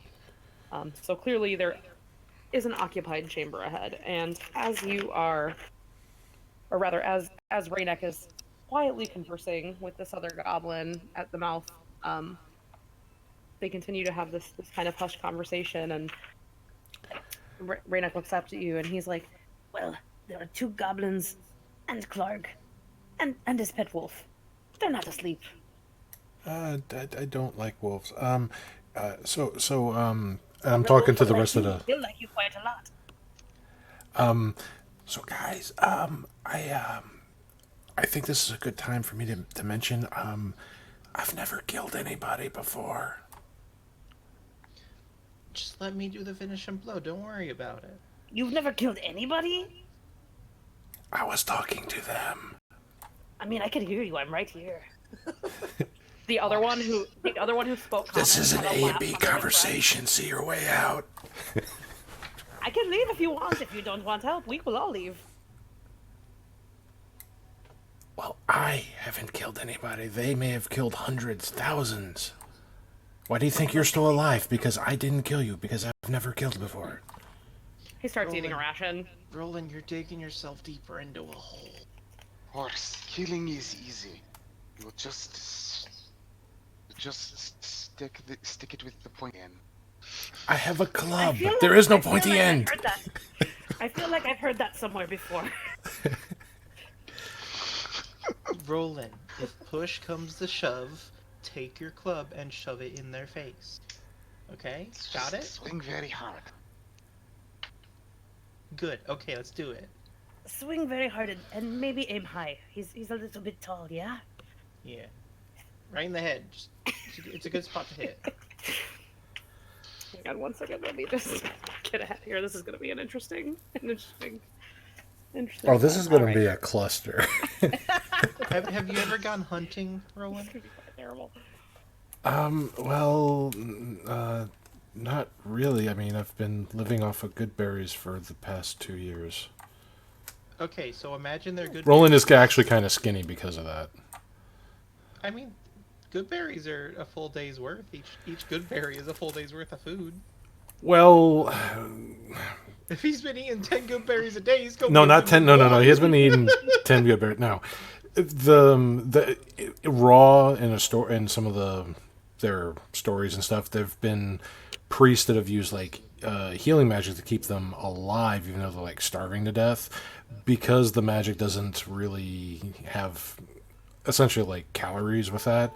They still get like really thin, but they're alive. The good berry does give him enough things to sustain, but it's not fattening. Essentially, he's been on a vegan diet for 2 years. Hey, you can get plenty of fat on a vegan diet. Come on. A berry Eat some vegan nuts, diet. boy. Eat some nuts, boy. All right, Roland. Do you have a plan for this? Are you just rushing in? I wouldn't. Fools rush in. So what's the plan?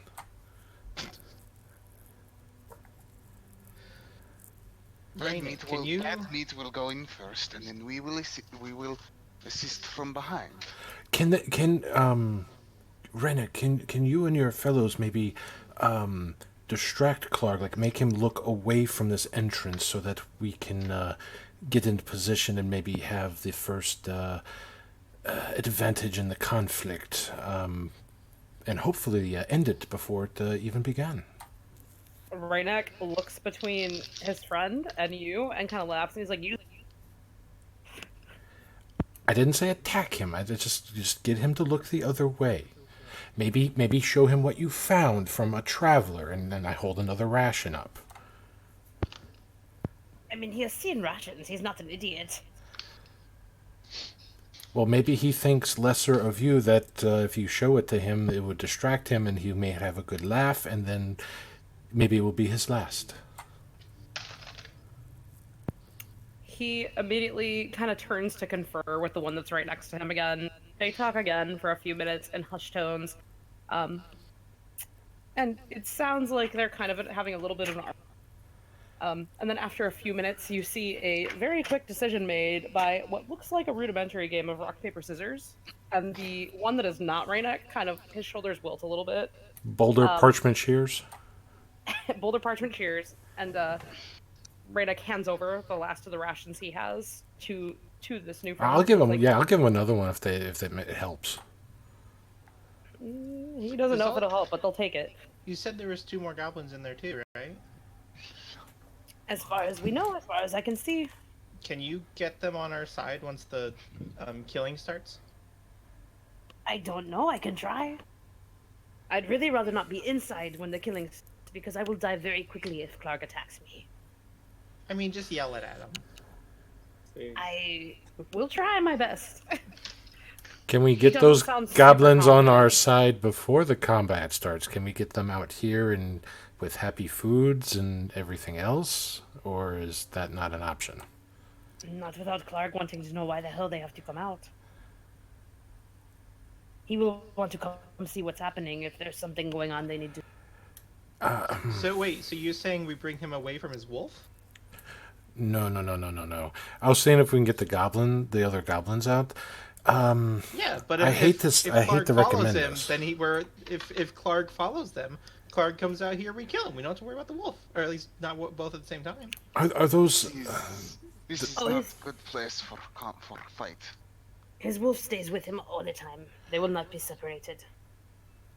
Do we have anything to maybe knock out the other goblins and the wolf, maybe we can put it with some food and have them go in there with food. Clark may not want the food, but maybe the others might. Oh, Clark will want the food.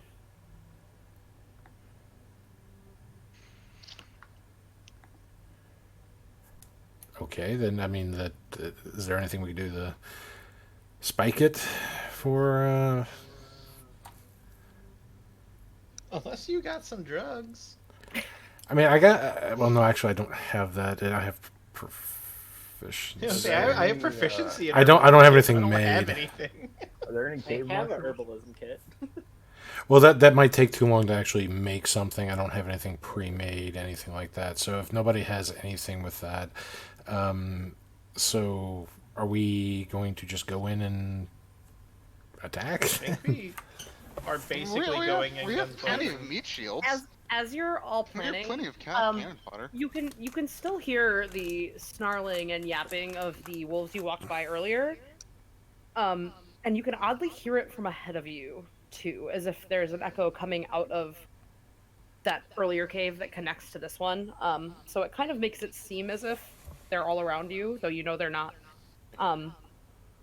But as they continue and carry on, you eventually hear this just deep booming voice echo, "I shut the fuck up then." And Raynick winces a little bit. Are the wolves still making noise? Is it something that maybe would cover our movement? Mask any It's noise that part we of- have? It's part of the reason you have not been discovered yet. Fair enough. All right, so we need to pull the trigger on something before we get discovered. We're not going to have this advantage for too long. Usk thinks we should attack. I say we go for it. You see the one goblin's still kind of standing there holding a ration in each hand and looks a little bit confused. Raynick shrugs his way and he's like, Most of us have crossbows. We can help from here. We don't really want to go inside. I'm okay with We that. don't- Yeah, that's That that's was fine. kind of my plan, so yeah. I'm staying back here shooting my crossbow. We'll have a little archery party. Is it archery if you're using a crossbow? Well, technically yes, but technically, I would say. Yeah. So we'll have a little archery party while you all fight the bugbear, and we'll bring support. So speaking of fighting the bugbear, who's all going toe to toe with this mamma jamma? Boost. Usk can kill ugly. Yes. Well, You There's should know also- the room is not very big. You should know. It's about the same size as this room. Less water, which is nice. that's not a bad thing. You can keep things compact so they can't reach us. We also have to deal with the wolf. And the other goblins. Well, ideally, Raynick can just yell at the other goblins and get them to at least chill out for a second and see who wins first. All right, well, And if they don't, then we kill them. all right, so let's They do this. do not, as far as everybody knows, nobody in this room knows you're. So that is worth noting. For now, and that For may now. change very soon, which is why we can't stay out here much longer. So I say we get into position and go at it. All right, first wave, The get other ready. goblin? Second wave, get ready, and tertiary wave, get ready. Goblins, be on the ready. Usk will take the warhammer off his back, and he'll We'll call holding it in both hands. the goblins Raynick's Raiders. They might like that. You said there's light in the room. Coming out of the room, like there is a fire that's Alright. casting light from within. So How clearly the room is far- occupied. How far in can I see the light in our room? Like how far does it reach? Right about to there. Okay. Yeah, you're just seeing it cast on. So the it looks wall like of it that goes hallway. downward, so that's probably why there's probably a low-hanging ceiling or something that's blocking the Yeah. light. I'll say, because I'm gonna head over to like here and douse my fire like before I'm getting anywhere close. so that I can see into the room, Yeah, but I'd be in thankfully, darkness. yeah, you have the benefit of beyond the stairs, the light doesn't really reach, and it doesn't seem like they would think it's all that unusual because you have seen some of the goblins do have torches and things like that. Okay, okay. This is a lived-in cave, so it's not unusual to hear things and see light and hear noises, which is Okay. another But yeah, reason you haven't been totally ousted yet. Yeah, I'm gonna come down here to where I'm outside of the light, but I can see in there and douse my torch, so I'm in the darkness. All right. So, Anyone else have any positions they need to set up? Are those other two goblins hanging out, or are they just... I'm about to move them. Actually, Okay. I was moving them before, and then we started doing other Oh, things. look at that big boy! So these two are going to just immediately kind of fan out of the way. Raynek's going to stay right where he is because he's in a little alcove where he feels pretty comfortable. Sure. Kind of wish they had And the as- smaller goblin tokens because that would make this thing look much more interesting. Yeah, this is unfortunate that they don't. But It's alright. Yeah, I used to have to make custom ones for that because only Sturges seem to be set to small for some reason. I mean, So a small creature still takes up a full square. Yeah, but the tokens are shrunk a little bit and they're centered. And if you don't center them on the PNG file, it puts it in the upper left corner and roll 20. It's really weird how it does that. That makes sense. I gotcha. Yeah, and so Raynek kind of hisses under his breath toward the one that was on the bridge earlier, and you see him kind of actually dart out and go back toward where those other two are waiting.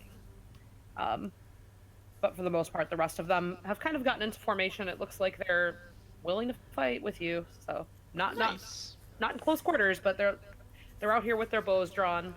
That's fine. The goal is for Nox to keep them all occupied at that stairwell, I guess. They can't really get past Nox at that point. Not Nox, fucking Usk. I'm getting my campaigns mixed up.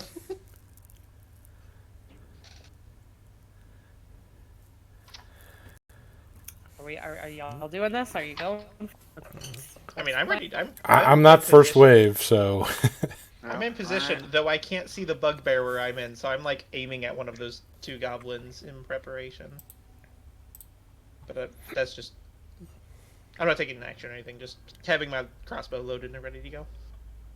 Alright, well, we can go ahead and roll initiative. Assuming... Unless, if somebody would like to do your, something in the beginning to kick things off, but otherwise we'll just be starting in initiative order then. I mean, Usk is probably going to kick things off, so perfect that they got a high initiative. Make sure you select your tokens so you show up in the tracker before you roll initiative. And you say that after. I thought it was still selected because I just changed the icon on my shield, but it apparently did not. Nope. All right, well, it's an 8, so let me do it again, and it can be manually adjusted by Shar. How good is this spell? Right. Yeah, I forgot to click on my thing, so. There we go. First one I rolled was a 14. I have a question before we start combat. If I use a torch as a lit torch as an improvised weapon, since I assume I have to use it as at least an improvised weapon and not a regular weapon, what would it do? I would say blunt plus a little bit of fire damage. I think it's 1 or 2 plus. Yeah, I think 1 plus your strength. Handbook, it just says, in the player's handbook, it just says 1 fire damage, but then like an improvised weapon does a D4 fire damage. So is it both of those? Let me double check here. I'm just curious. I'm not planning on using a torch, but I am planning on flinging fire at people. I am planning on flinging a. It would probably be 1d4 bludgeon plus 1 fire. 1 fire damage. I'd be happy with that. Yeah, 1d4 plus 1 fire damage, and if you throw it, it would do something else. 1d4 aggravation damage. Yeah, 1d4. Why did we do this damage? How deep is the water? Yeah, you can stand in it. It's a deeper pool than the river actually, like the river's actual depth, but it looks like even the goblins could probably stand in it fairly comfortably. It would be borderline too deep for them, but it's not quite there. Yeah, don't go in the pool. There's always an aboleth in a pool in a cave. They've very purposely kept it to the point where it's a little less easy for them to drown in there. I'm just trying to think of. Can I stand on this rock, or is that going to be too precarious? You can make well, you wouldn't have to make an athletics. So you could walk over to it. Yeah, you could get up on the. Yeah, I'm just gonna stand on this rock, I feel like that's a good spot. Yeah, it's not a huge. Oh, perfect spot. Perfect spot. I have plans for what I want to do, and none of them involve my crossbow.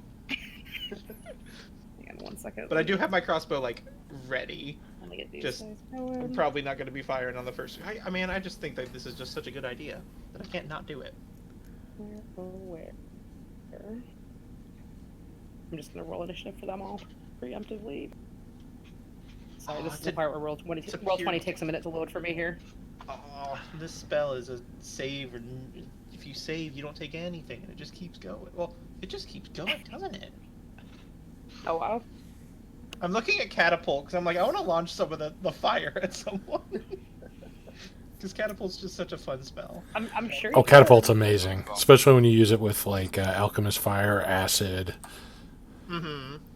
I just like catapult because you can launch something that's not next to you. Like, it could be up to 60 feet away, and you can launch it from there, and it's like, that's really nice. Especially if if you need some keys, just catapult themselves to you. Easy escape. Well, not as easy as a gnome casting, reduce on himself and then using Mage Hand as an instant fly spell for him. Yeah, but that's a second level spell. Catapult's a first level spell. Or even better, just gotta use Find Familiar and just summon it on the other side of the cage. Because you can summon it 30 feet away. Fair. Yeah. Man, that's the only combat spell I have prepared. Everything else is not at all useful in this situation. Perfect. It's okay. My combat spell is hit with club. And it's not Shillelagh either. I'll say my other ones are Disguise Self, Expeditious Retreat, and Featherfall. I'm ready. Ready to, Here's my impression of Usain Bolt. Bam. I mean, they all fit my character very well, but she's not really in her element right now. Of stealing things from people. But I mean, like, Fairy Fire would have been nice, Cure Wounds, Grease. And a reminder, I have only one healing word and 3 good berries. Sorry, everybody. This is I mean, I'm not planning trying on to get all the taking any initiative damage out of this the way, and combat. it's taking forever to load everything.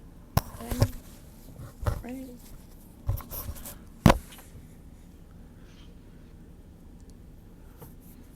Roll 20's like, you're trying to do more than 2 things at a time? How dare you? How?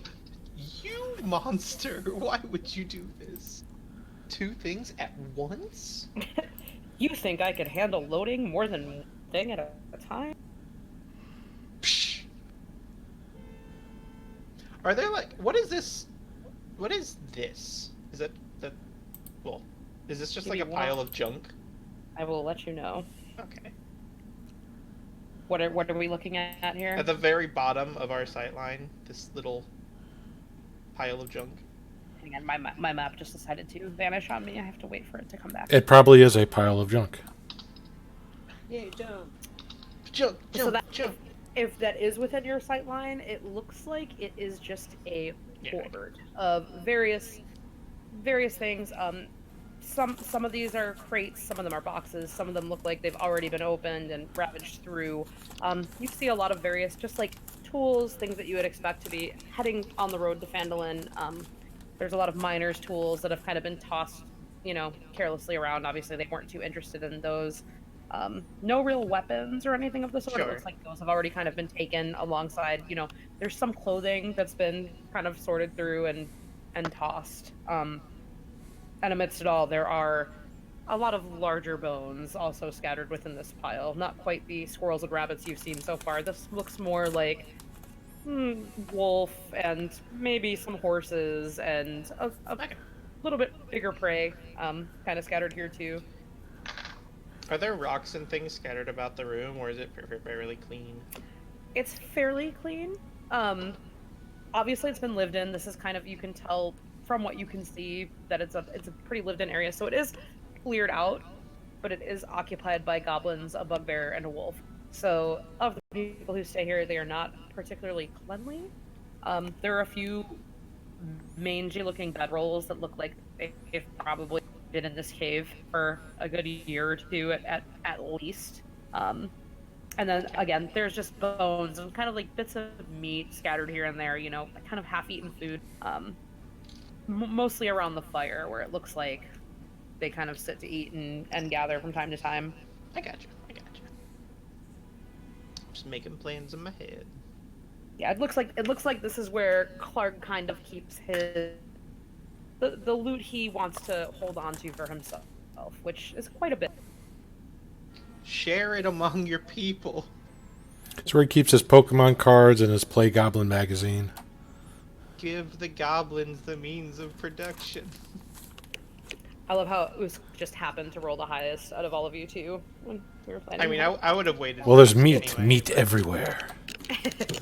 Yeah, Usk, you probably Smell feel the right at home here. It's very Yeah. very meaty and gross and beautiful and ready for raiding. And I'm very happy that Roland is the last to act. Oddly suited. All right, so All right. Usk is going to. Hey, he's fighting defensive. Usk is going to heft his Warhammer, and he's going to charge right out there with a very loud, angry hissing sound. You know, like the sound of a lizard man about to rip your face off. beautiful. Can you make that sound? Because that would be amazing if you could. Yeah, please do. I'll take it. Beautiful. And then he's going to bring his Warhammer right down on Clark's face. Gallagher, Go come ahead on. and go ahead and roll the hit, and I'm gonna see if I can share this beautiful picture with you, but I don't know. Oh, he doesn't have one actually. All right. So that's a hit, Oh, and he's you, vulnerable to bludgeoning, right? And that insta kills him. Is there any sort of surprise going on that Usk would have advantage? Yes, there is. There would be Hell for this yeah. one attack since you charged right in there. What? Alright. And it begins. All right, let me just play yakety sax for the stream here.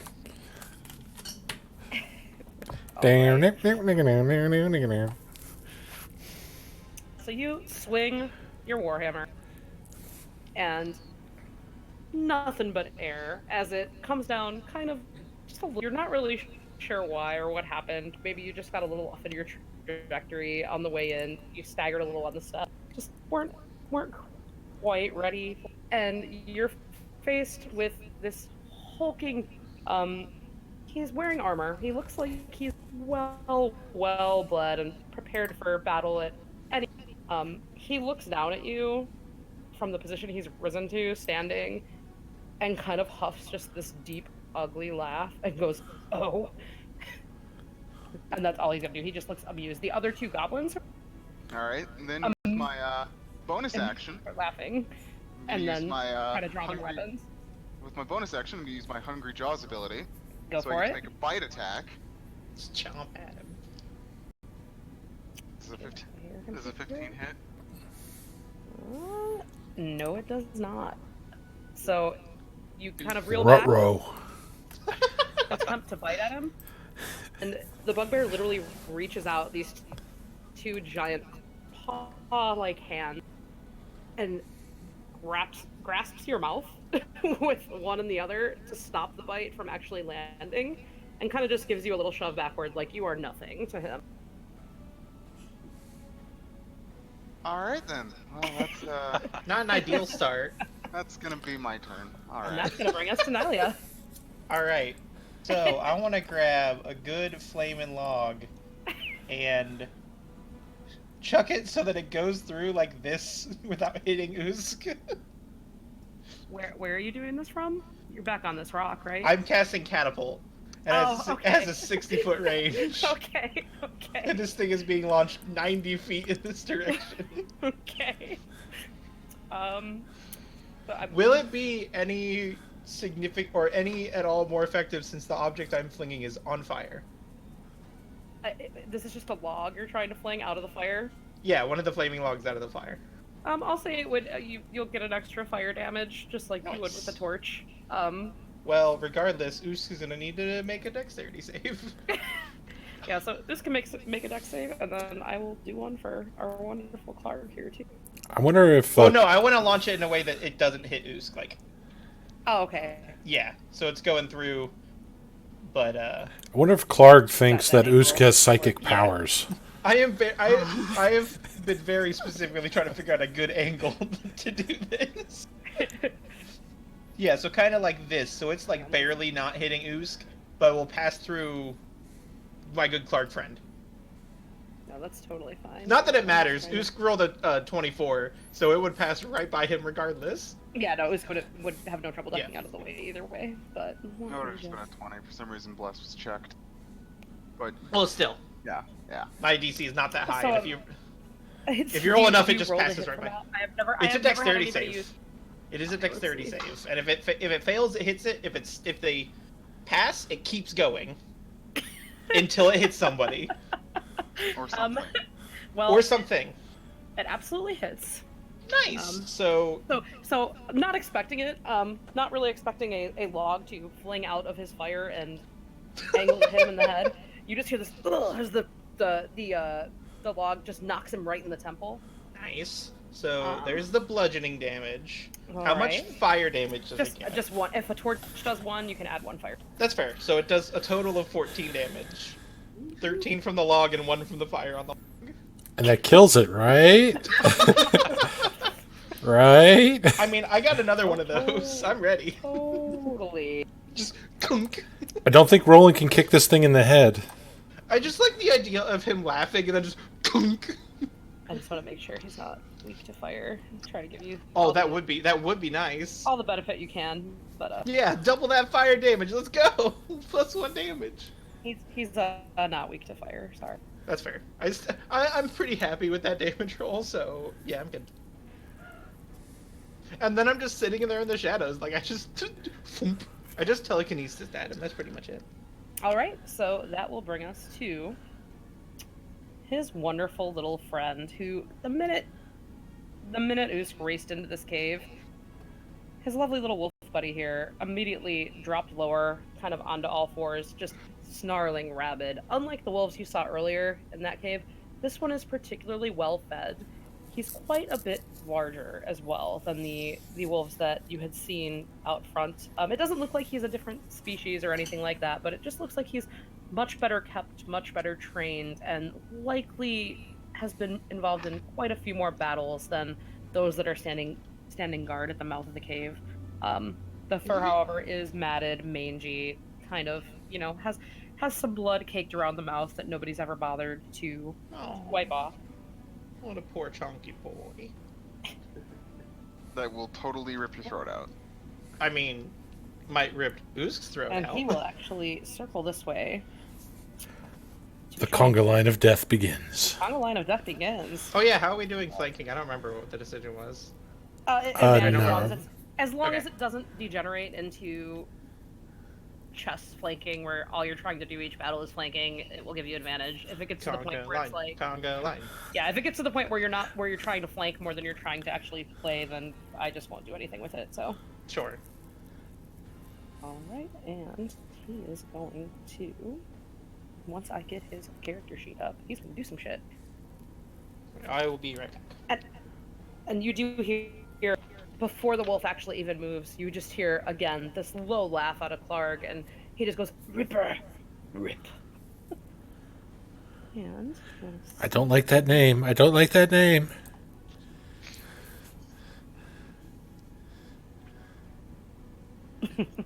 oh man, okay.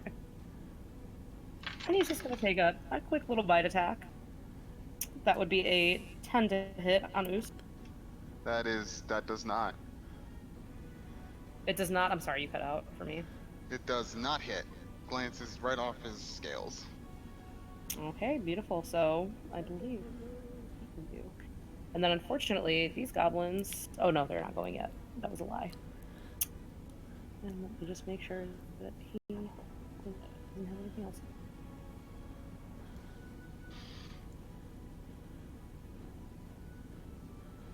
Yeah, no, and that's actually all he can do. So he will use the rest of his movement. Actually, no, he's gonna stay right where you are because listening to his master and trying to keep you blocked in. So that will bring us to Phelan. Alright, here. You got this. So I can hear that wolf then, right? Even though I can't see him. Oh yeah, you can hear him in there. He was snarling and carrying on. And then now that he's reacting, you do hear the other wolves too have started to sound a little more frantic again. Like they can tell something's happening. Can I move past Ven? You can move through You can move friendly. through You teammates, just yeah, can't you can end move your through friendly. turn in their square. Okay. Unless you're two sizes smaller than them.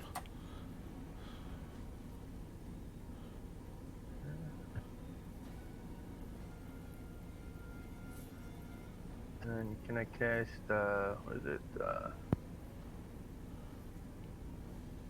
Can I see the wolf from there? Yes, you can. Cast Frostbite. You go for it. You gotta make a save on that. Cons.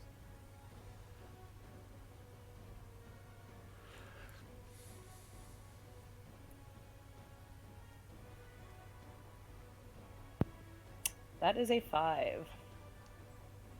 Okay, then you take what is it, 5 5 cold damage. cold damage. Alrighty.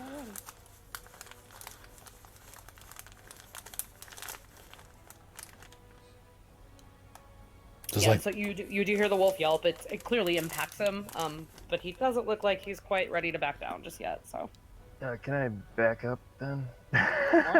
go for it. Back one there. All right, and that's your turn. That's Okay, that'll bring us to Erevan. Okay, Arvan will fling his bow off his shoulder and fire an arrow at the wolf. Think that I'll make it. You should. Yeah, you have line of sight there. I'll say, assuming you're firing over poor poor Raynek's head. He's kind of in the way a little bit, but he's pretty short. It should be okay. Alright. I think I can do this. that's a very good hit. Absolutely hits. So, Oh, thank Christ. poor Ripper, man.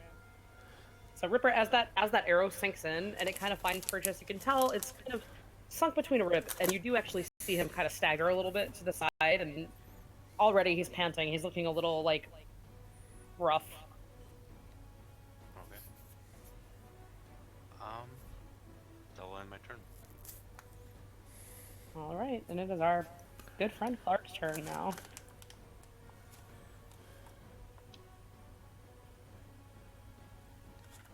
So because Usk is right in front of him, he's gonna go for Usk. Let me see here. Anybody die yet? We're about to see possibly. Whose turn is it? I haven't been rolling well either, so you might get lucky. If meta here, if the bugbear is standard with that, there's a good chance it could one-shot Usk. Because Fun. I know about their special abilities, which hurt a lot for low-level characters. So That just makes this more interesting. that's gonna be a 20 to hit. Yeah, that's Howie. gonna hit. No, you say no, because you're badass lizard man. Your scales are like steel. Does being on your big lizard make a difference? Does it? I actually don't know. Well, he left the lizard outside. Oh, okay. Okay. Oh, I was okay. gonna say, were you on the lizard this whole time? Because I presumed not. Well, with the mounted feats, it could make a big difference, but That is going to be 16 damage. 16 piercing damage. Oof, ouch, and owie. Oh, yeah, no, I'm 0. And you guys watch from afar, those of you who can see, as Usk just collapses with a single blow. Clark stands there, his chest heaving a little bit, and he is grinning widely, clutching this gigantic morning star in hand, now stained with a bit of Usk's blood. And he goes, "Well, are you coming then?" And then you hear the two goblins that are in the room kind of like laugh a little bit. They're chuckling. They don't really grasp the scope of the situation just yet. And then it's going to be the goblins' turn. So I'm going to play D&D with myself for the next 5 minutes while they all do what they're going to do. Talk amongst yourselves. Let me just. Are we So- winning? How does death feel like? It's not I'm not dead. dead yet. Yeah. Yeah. I don't know. Would a bugbear try to find out who else is attacking, or just crush the person at his feet? Well, even if he did, it would only be 2 more. Two instant death saving throws. So he still has 1 left. That's true. That's why you gotta worry about the wolf. And the goblins. Well, the wolf already went. Oh, true. Ooze will get a turn before the wolf. They'll both get a turn before Ooze. Or after Ooze. Like, Ooze can get that 1 win, but... I can get Usk up. Get Ooze up, so he gets smacked down again. No, so he can beat the crap out of that bugbear. Well, yeah. See, the sad thing is, Raynek's a little lower in initiative than him. So, those goblins, as of right now, don't know that you're friendlies, essentially. I mean, how many of us can they see other than like the other goblins? Because there is that wall. Can they see me? The 2 goblins in there, they can Yeah. see you, and they can see 3 other goblins. They cannot see Raynek. Okay. They can see Cool. the 3 others. I hope they pelt me. Do it. Actually, no, that would be bad. I'd fall into the water and start drowning. Can I get on this rock, please? Drown in 2 feet. I can save Usk and get you out of the drowning pool because it's a bonus action for 1 spell, and getting you out is going to be the action. So you're covered. I'm not too concerned. I'm not worried. So you are lucky that you didn't send this other goblin in here, because he will actually use his turn to yell out to the others. And unfortunately, you don't understand what he's saying. It is in Goblin, but you hear a little bit of a confused retort, and then you hear a low growl from Clark, who does not sound particularly happy with what he's hearing. And you hear him growl back in Goblin as well. And you see, those of you who can see him, you see him kind of brandish the Morning Star in the direction of the 2 goblins that are still in the room. And then as soon as he does that, one of them is going to fire an arrow toward one of the goblins that is outside the room. That bastard! So Betrayer! How could you? once again, they're right by Clark, and they just watched him take out considerably stronger than them in a single hit. So they're not too eager to. Which one shot at our friends? I will tell you in just a second. Let me see here. So the arrow flies, and it actually misses and whiffs right overhead. Actually noticing you, and let me... One day when my map... Which will happen eventually. Yeah, so he was fired. It was this one right here. Okay. Firing at this one. So he kind of fires the arrow in between them, and it just manages to whisk right by you, but it doesn't hit. And he takes a minute. He looks totally freaked out for about the span of the 2 seconds it takes him to kind of assess the situation and see what's happening. And you see him dart off this way.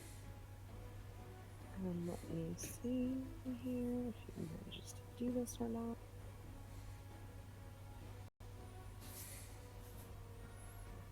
We're all gonna die.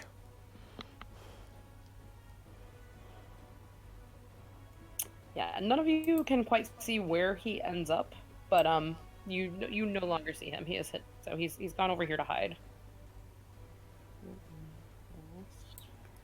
Shift him up.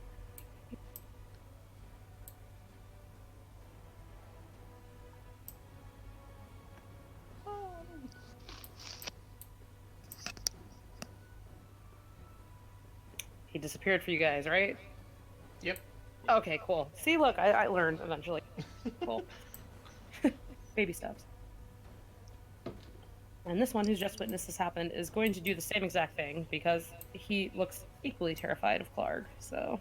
See you, bud.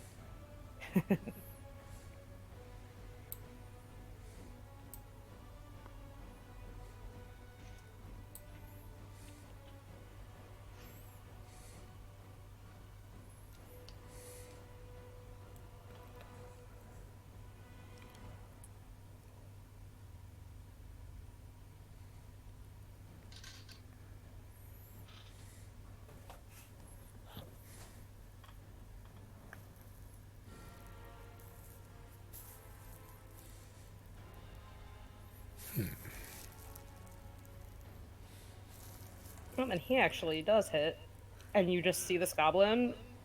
The arrow lashes, or the arrow finds purchase right in the center of his clavicle, and he just immediately like slumps back and kind of into the water. He's not underwater, but looks like he's kind of precarious on the edge of these rocks. He might slip in if one of the rocks manages to get unseated from beneath him. Does he look conscious? He is not conscious. He is Big Red X. Well, Because these goblins can do way too much. Gotta love them.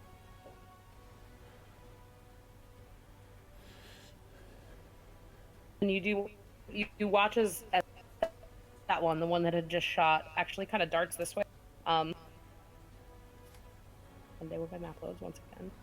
He's darting back toward the pile of provisions that some of you can see.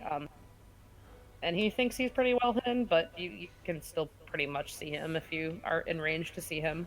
All right, and then that will bring us to this guy who looks very, very unhappy that he just watched his friend take a hit. And he's going to fire at the wolf.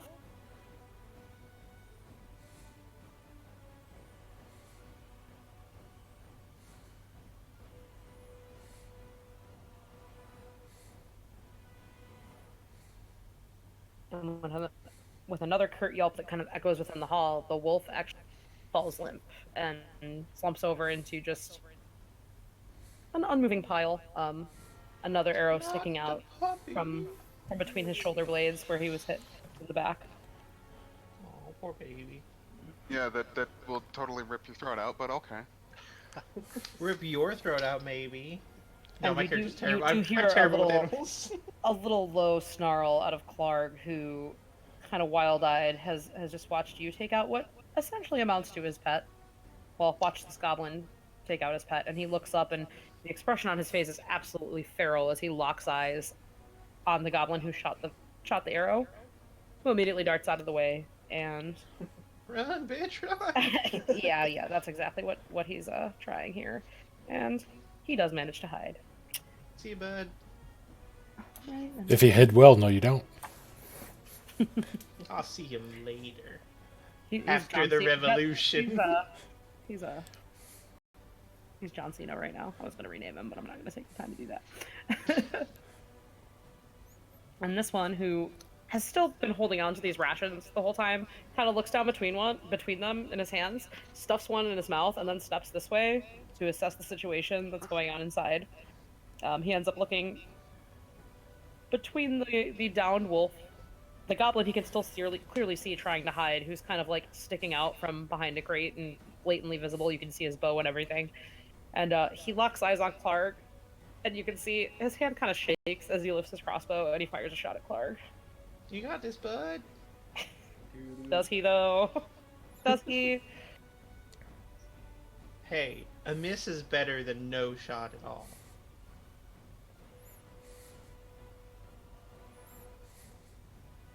And the arrow whizzes right past.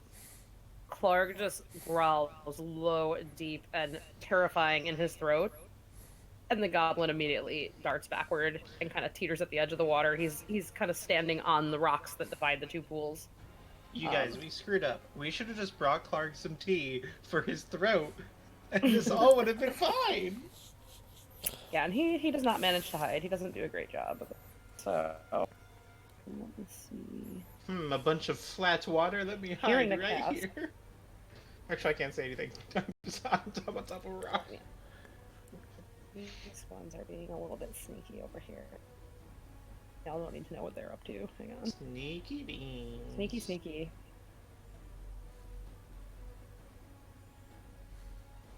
Sneaky, sneaky, sneaky.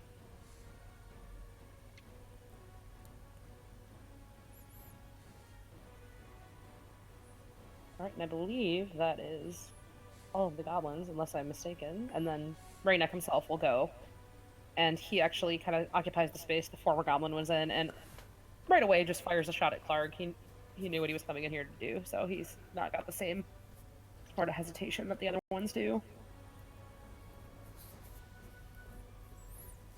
And again, his shot also goes well. You kind of see tipped, familiar, hits the wall above where his friend was hiding, and you see the goblin that, again, thought he was fairly well hidden, does not, he jumps a little bit, and you hear the crate move that he's trying to hide behind, and he's just not doing a great job of it. And then Raynek, too, is going to duck out of the way of where he can be seen. We'll try to hide. At least hide from Clark.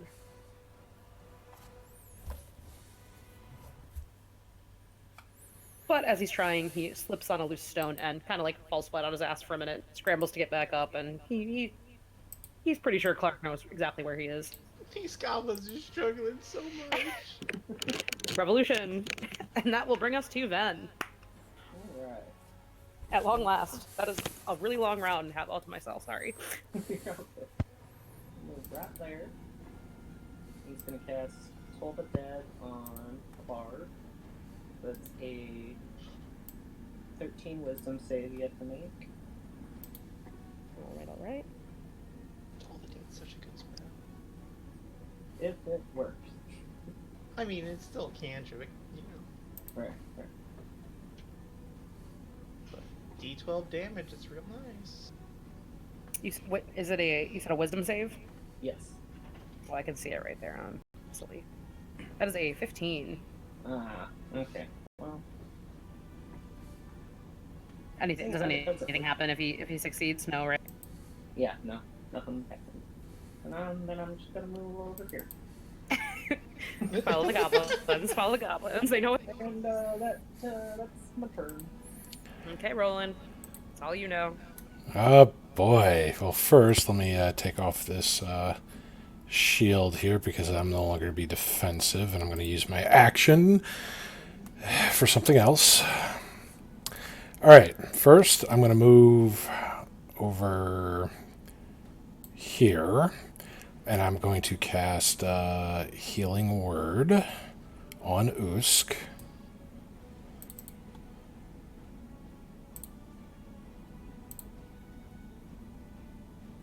For 5 points of healing. And he'll be conscious but still prone. And then I'm going to take a good berry as my main action. And I am going to try to give it to this goblin that got shot and is not moving. Hoping that it will do something to maybe, bring this goblin back into the fight, or at least away from the door of death. So that's all Roland can do, and he'll move 5 feet over to the right by Ven. That's where he administers the good berry to the goblin. Okay, buddy. Don't die! Come on, don't die! Does that just bring him back to 1, or does it do a certain amount? It heals exactly 1 hit point, so it would bring him to 1 HP if he's he capable of kinda being alive. gasps, and he's immediately rambling away in Goblin. Like, you could tell he's kind of having an oh fuck come to Clark moment where he's like, what the fuck are we, Clark. strangers? Holy shit! Like, this is a bad idea. Even though you can't understand the language, you kind of get the gist of what he's saying, and he scrambles back a little bit to the point where he's like on the verge of being completely in the water. I'm not actually gonna move him because he's still on the precipice, but you can see he's just like wide-eyed and breathing heavily, and has just seen either a glimpse of Goblin Heaven or Hell and is not too happy with what he's seen. So,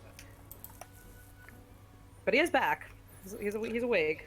Or he's just not a fan of seeing Roland being the first face when he comes back to consciousness. Opens his eyes. It's not the first time. And he's got a gross berry in his mouth. Hates it. All right. Alright, But so that that'll ends. bring us to Phelan. Are you sure about that? Should be the Usk. Uh, Usk is top of the order. Did Phelan already go? Phelan is like 15. Oh, I'm for 8, some reason- and Usk is sorry, my 21. bad. I have Phelan in my initiative twice for some reason. Oh, that's because Phelan is just that badass. Go ahead and kill people, Phelan. It's okay. Yeah, no, so we're back to Usk now, who Yeah. has 5 hit points. Damn it, I tried. All right, this recovering, he springs back up to his feet, and with the action, he brings the warhammer swinging right up into Clark's jaw. It's an Ooh, 18 hit. look at that. That totally hits. There we go. Whoo! Hell yeah. Oh, heal. And then as his bonus action, he's going to use his second wind. And All right. heal the minimum amount of HP. All right. Beautiful. Are you able to change that yourself, or do I have to change that for you? Yeah. Okay, cool. I'll let everybody control their own HP, so please keep track. Yeah, no, it's best to let the players do that and just kind of look to make sure everything's being Yep. done fair. Yeah, I'll keep an eye, but Roll20 already hates me, so the less I have to do, the better. All right. He'll hiss at Clark again. And that's gonna Clark be a just two. right back in his face. There's this little and probably little bits of shitty raw meat, and it smells almost like the origin of every bad smell in this cave is Clark's throat from the hot breath that assaults you. Just needs he needs some iced tea. He needs He'll be some iced fine. tea. He needs some Arnold Palmer and he'll be good to go. Yeah, you came at this all wrong. All he needed was a cocktail with a little umbrella in it. Y'all could have been friends. Perfect. See, I think his source of his problem is kind of like Family Guy, where he's just got like an entire whole shrimp that's stuck in between his teeth for like 2 weeks. Oh no. Because they are freshwater creatures, and they could find it for a shrimp in one of these waters, so it's quite possible. All right, Usk, that's your jam? That's your turn? That's gonna be Usk's turn. Any movement? No. All right. Actually, going to rotate over there. Okay, that works, and no opportunity attack because you're still in range. So that will bring us to Nylia. All right, so I assume that Clark is looking at Usk. He's aware of. He's the rest aware. of- I am not gonna be. He's not an idiot. He knows the rest of you. I mean, he's an idiot. Well, I but disagree. he's not that bad. And he's come to the realization that there are other people here, and you do actually. Oh no, never mind. You don't see anything from him yet, but he's preoccupied with Usk, who's the closest to him right now. Yes.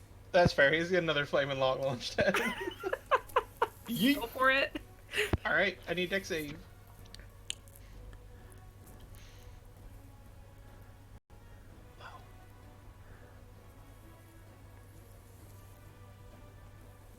We need this. Come on.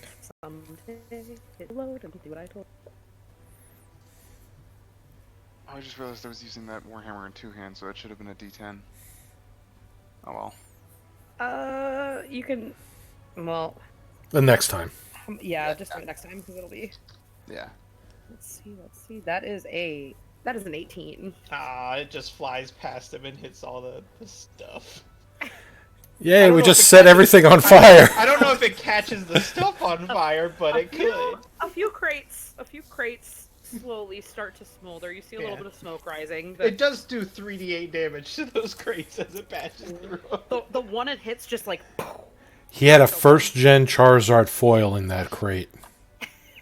never touched. Just What he still- gets for still keeping it in a still in a crate and plastic not, sleeve. he's got to keep that in storage. His That's whole- all. his That's all I'm doing is eating. So I'm done. His whole binder was in there. That was Man, now just I have to fight like a regular person.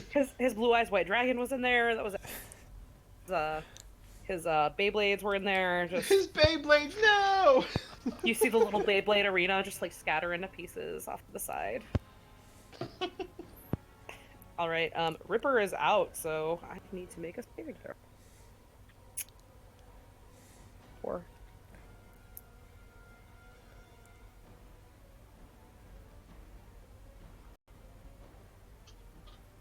The truth.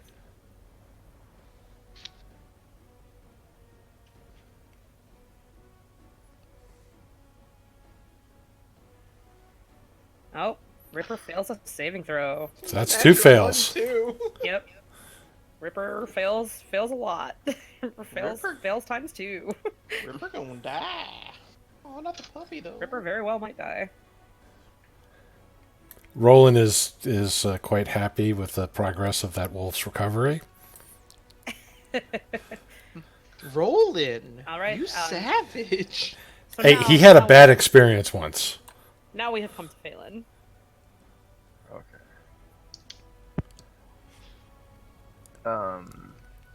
So just move over 5 feet.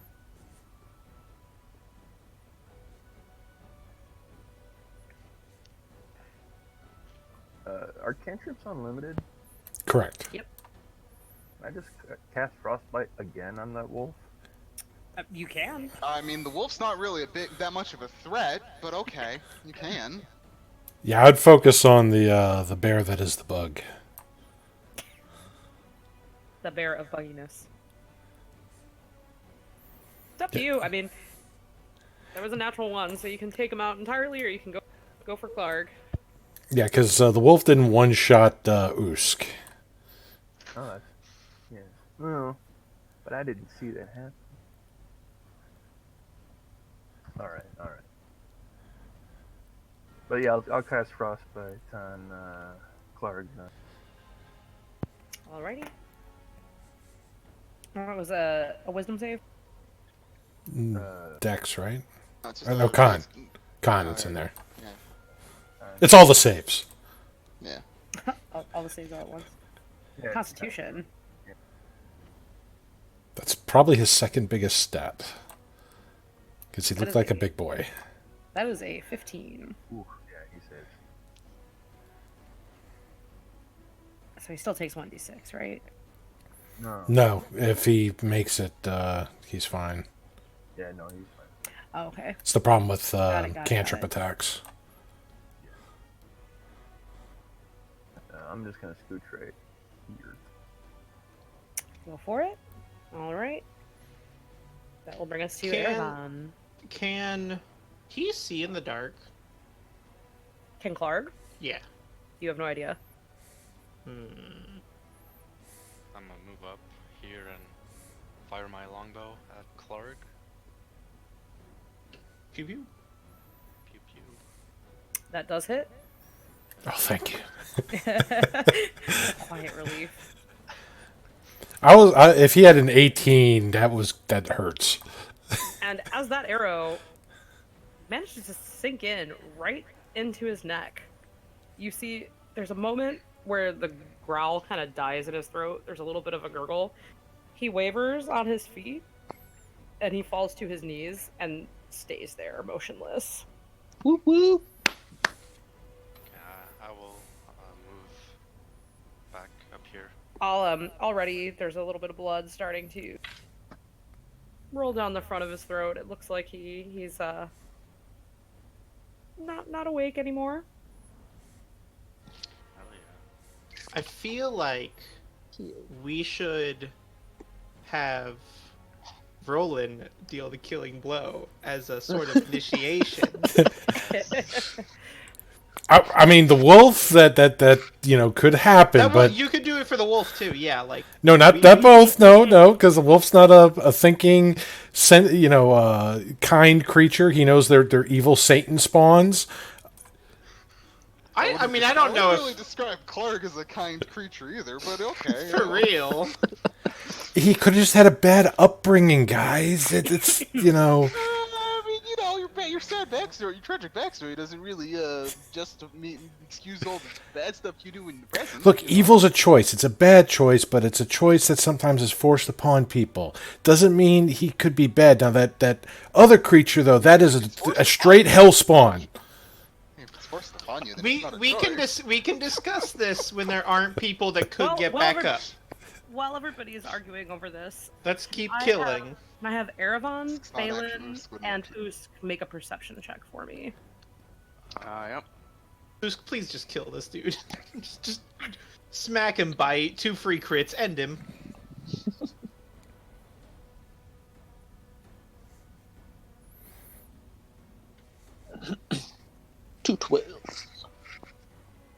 We got I needed one from Usk too. Yeah, Utska. I did, it was- Yeah, Oh, he's showing us Lauren. That's know. why. okay, got it. The cave is oddly quiet. You've kind of grown strangely used to the sound of all those snarling wolves, and now that you're no longer hearing Clark bark orders and the goblins are kind of quieted at seeing him fall, it's a little bit silent. There's no more snarls echoing against the walls, and it's a little bit eerie. Oh boy. Are we still in initiative?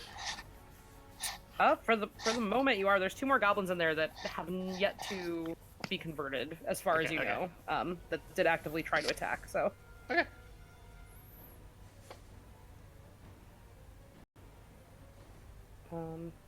where were we even? I think I it's thought- Phelan just went and no, It would've been Erevan. It's my super long turn then, right? Oh, yes. Erevan went right. Yeah, okay. So Yeah. Clark is gonna make a throw here.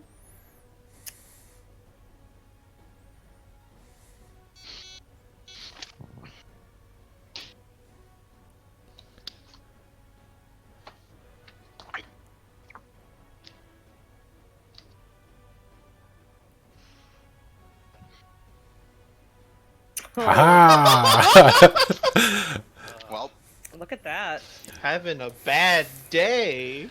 You know, I could get used to that for all enemy saving throws there.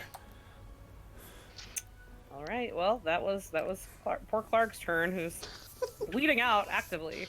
And this goblin, who's not been particularly well hidden this whole time, the closest one to him that looks like a threat at this point is Usk, so he's gonna go ahead and take a shot. I like how he's like, these guys just killed Karg. I can take him down. Well, he did see Us go down once, so and then he saw Usk immediately. Yeah, spring then he back saw up, and then Usk. I'm just slam a hammer into Clark's jaw. Like, this goblin, he's got balls. He's gonna do good in the revolution. Poor Usk is going to take 7 pierce. well, he's at assuming one, I hits. think. Yeah, I mean, yeah, I'm at 1. still alive. He's about to get a hit with a 2-handed attack from Usk. And then immediately, as soon as he sees that hit, and he sees that Usk did not go down, he's racing this way. And he too is going to attempt to hide behind whatever little rock he can here.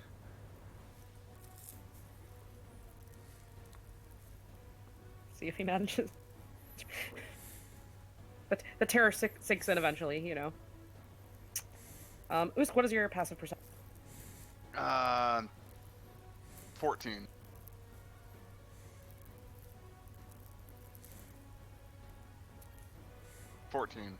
He just fades away. All right, so as far as you can see now, there is no further threat in here. You do not. Can Roland see where that anything. creature went, and for his passive perception? What is your passive perception?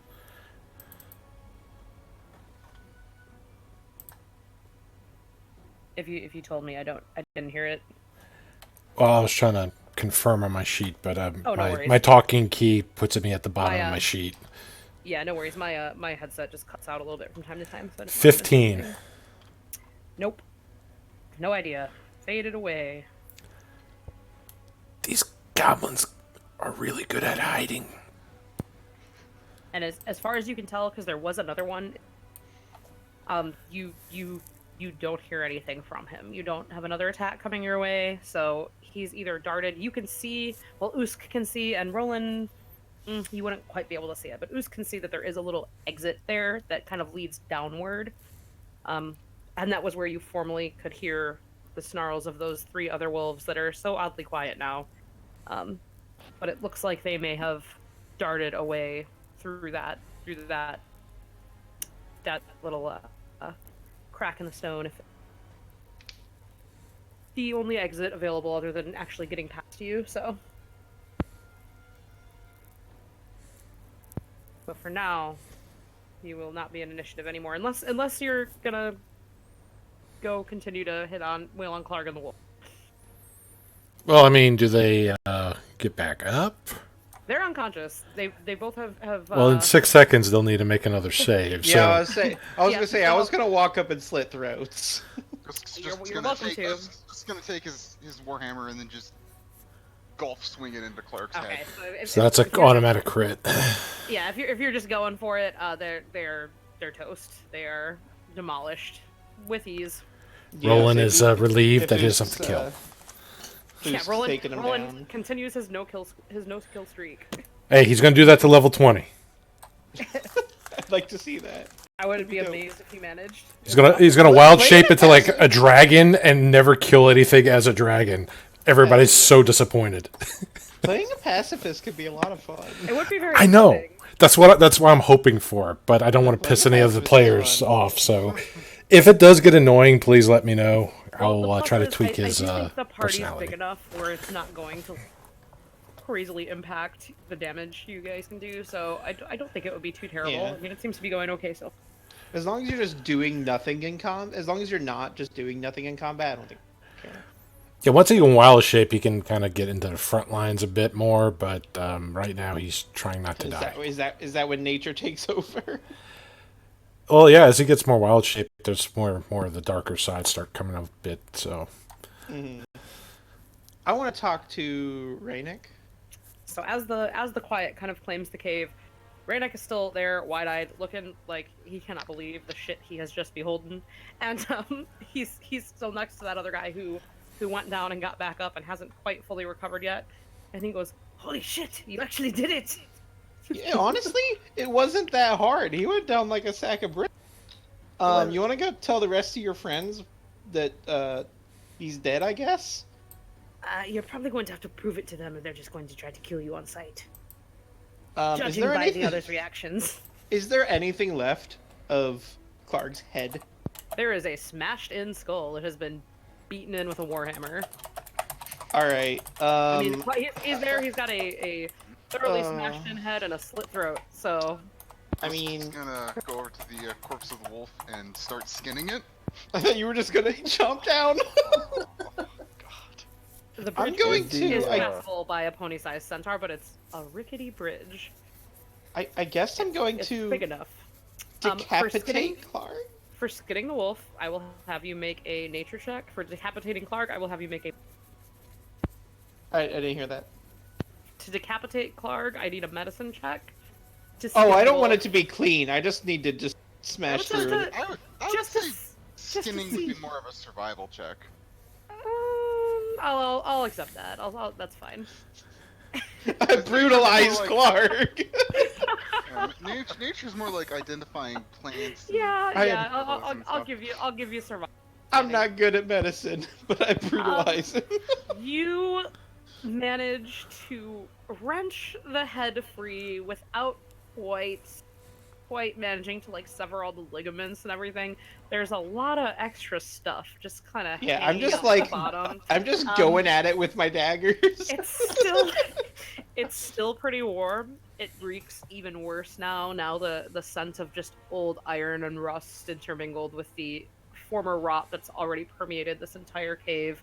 I've done worse. The Chop, giant chop. spreading pool of blood is not helping contribute either to the pleasantness of the location. Imagine. Some of it now is washing over the bases of those boxes that are stacked along the far wall, and the left side, well, the left side from your left is still smoldering a little bit. It looks like some things are still starting to catch fire. Oh right, the room is burning. There was already a fire in here, so it's not like the whole thing is filling with smoke, but it is getting a little harder to breathe. There's only one natural kind of vent in here, and it seemed like the fire that was already burning was kind of Sure. already kind of choking out the oxygen. I have one more question. Go for Is it. there a Gundren in the room? You do not see anybody else in this room. All right.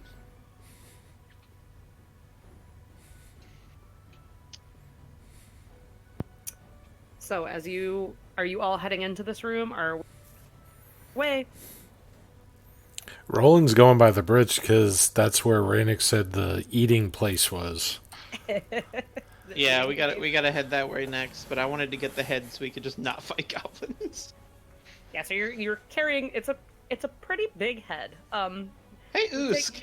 You can either you can kind of tuck. Don't it eat under this. some effort, or you can just carry it in both hands. But it's pretty sizable. I mean, if someone else could hold the torch, I'll carry it around. And I'm already pretty I mean, I intimidating. can hold it in my trunk. Are you really gonna try to hold it in your trunk? Nice. I really don't want to, but Nah, I got. Don't worry. Here, hold the. You have light on your shield, right? Yeah, you're Yeah, good. yeah, Just yeah. I'll carry it. Regardless of the Oh my current God. situation, my character is intimidating. I swear. Oh my god. And I'm. Alright, so- I guess I'm taking this bugbear head to the next room. Or at least I'm like going this way, and then I'm like waiting for. Usk, with Usk with the pelt of the wolf, he stands up and follows along. As you all are heading that way, Raynek's actually going to divert down and, like, go into that room. He's immediately going to start going through the flaming piles of shit, like, ransacking whatever's in there. Yeah, have at it, bud. It You doesn't deserve take it. It doesn't take too long for all the other goblins that were in this room to, like, realize what's going on, and they immediately are like, oh, what the fuck, and, like, go rush off to join him, and... I think we kind of need them to come with us, though. Yeah, but they're busy right now. I mean, Nobody really said much to them, and they see an opportunity, so they're taking it. I'll just kind of watch the show. And it I'm not in a hurry, so I'm just gonna like chill while I wait. Well, I mean, they can loot what what they want, but we need to see if our friend's still alive because they were at an eating cave. See, what we do is I go am in not- there, throw Clark's head at the front of them, and then tell them to leave. I like this plan. I will do it. I'm down for that. I like that as well. Here, let me So the get bridge on. sustains a 600-pound centaur.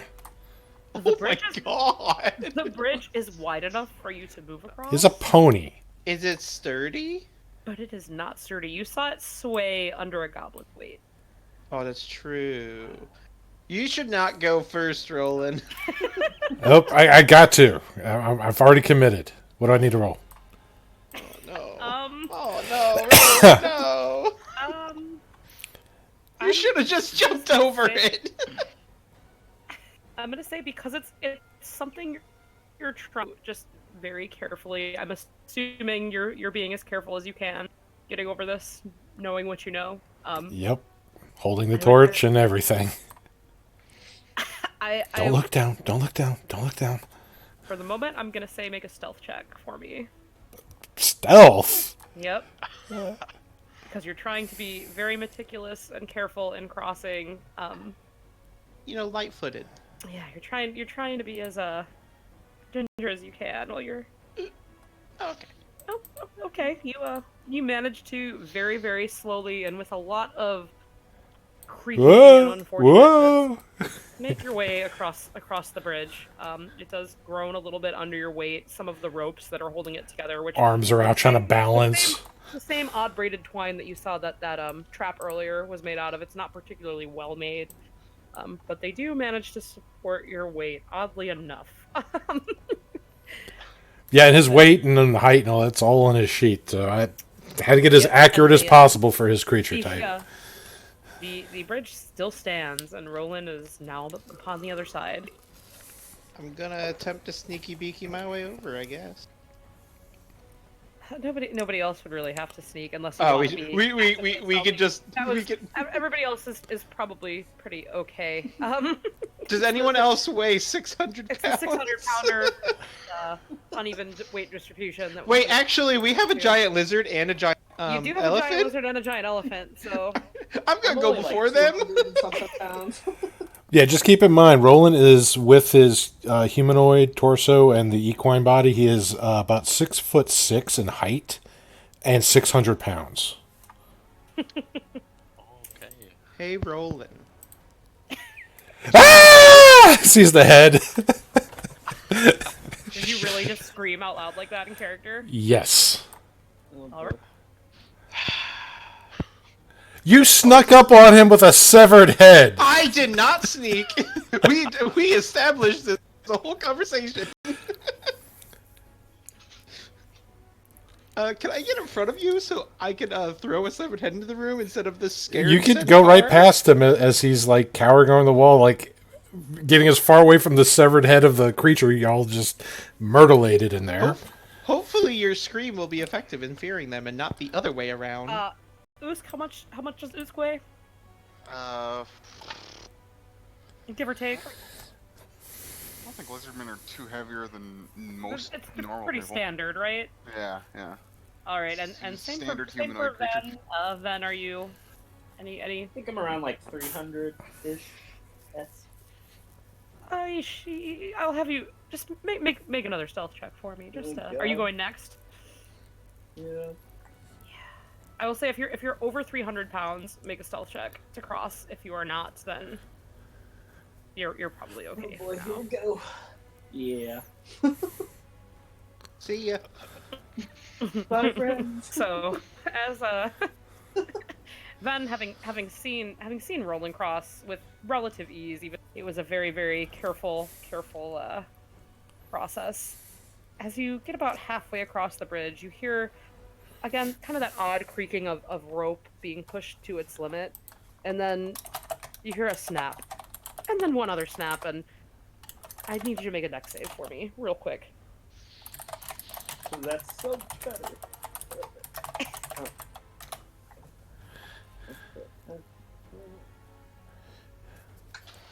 Oh, okay. Hey. Oh.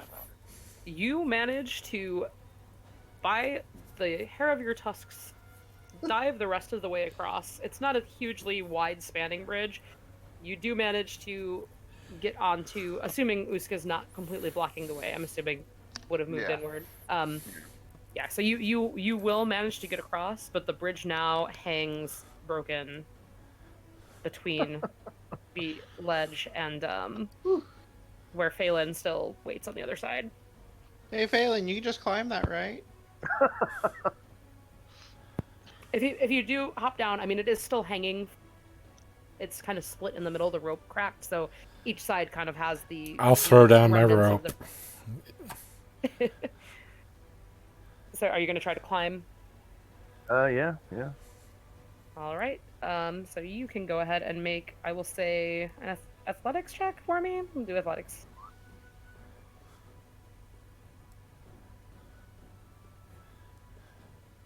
He managed to do it without much problem.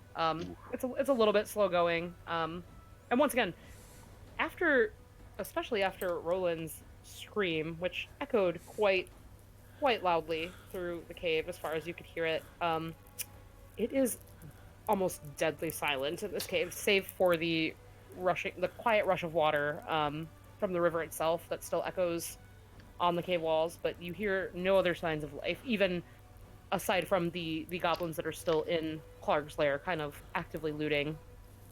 And you do hear occasionally, like, they're throwing, metal implements. It sounds like things that they don't particularly care about, or just, like, skittering against the rock, things like that. But empty chalices, bottles. Yeah, up ahead, no noise. Shattering glass and stuff from the other room, but what you've heard is the eating cave seems suspiciously silent. Continue on, I guess. Right. Give me 1 second here. So we have options because I believe, what do we have, like 15 minutes or so before it's What, 45 minutes 45? at a most, yeah. Oh, okay. Okay, no problem then.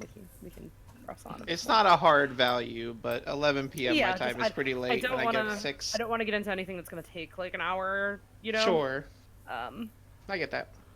So depending on how this is handled, we might pause here because if it's going to turn into something else, then Depending on how well of an intimidate check I can roll. Pretty much. Something like that. Give me 1 second You to hang on. get this Oak's sorted out actually here. trained in intimidation, so maybe. So you am want- I. Oh, okay. What's your bonus? Y'all don't know that. I'm just kidding. How good of intimidate? Oh, yeah, I got you. 4. Yeah. On a scale of 1 to 20, what would you rate your intimidation? How intimidating would you say? I mean, does anyone else have anything that might be helpful? Because, like, you can flex if you want. I don't know. I mean, I could give you. I could use the help action to give you advantage. True. We don't know if the head's going to give advantage. I No, could that's- cast thaumaturgy to like. I can give guidance. Ooh, guidance would be cool too. Whipping out that guidance once per session. I like it. And really quick, Not once per session, no. really quick for me, Phelan, while you were climbing, can I have you do a perception check for me as well? Since you were the last one across. We failed to see the dragon in the cave. We took out the bugbear. You were. Yeah, you don't see anything. There's nothing there. Everything is totally fine.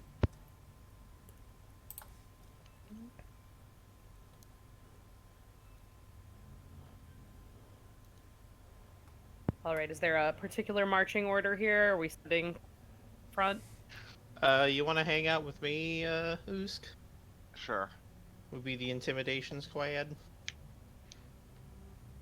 Usk will follow Hood. Okay, or orient yourselves where you would like to be in this I'll give you all some session. space. I'll give you some space to move further in here in the interim. Oh, here we go. Perfect. Wink.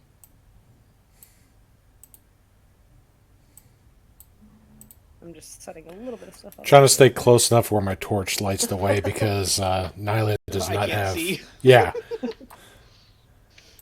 And also, I need to be I mean, within 5 feet for the guidance. So it's like then can you bink. cast light on like, just like my glove or something? Yeah. the eyes of Clark. Oh yeah, there we go. Like on the mask that I'm wearing. No, on the severed head that you have. Give me Oh, 1 second. yeah. Oh my god. I will be right Oh no! I love that idea. If you want to come up with your plan, I'll give you like 5 minutes. Our plan, roll badly. Yep. Yeah, you cast it on the eyes. It'd be like a hooded lantern. Just lift the eyelids up. Come up with something exciting. Surprise me. I'll be right back. Roll badly. Okay, the plan, everybody, is don't die. That's the best surprise that the DM could have. Oh, I like it. That's also Roland's 5-year plan. Oh. No, I think the plan is we go in there. I mean, chances are they don't speak common, so I was just gonna kind of scream at them and throw the head and intimidate them, I guess. I don't know. Nylia's better at intimidating than I am. I'm not an intimidating person in real life. I can cast thaumaturgy to like either make the cave rumble or make you sound louder. Can you make it where the head of Clark like speaks? Might need a combination of like minor illusion for that much. Yeah. Especially since the head is very much busted in. You create an instantaneous sound that originates from a point of your choice within range, such as the rumble of thunder or ominous whispers. So I mean, it won't like say anything, but I can. You can get that rumbling, thundering. Thunder as the head hits the floor of the cavern. Yeah, something like that. Krakatoa.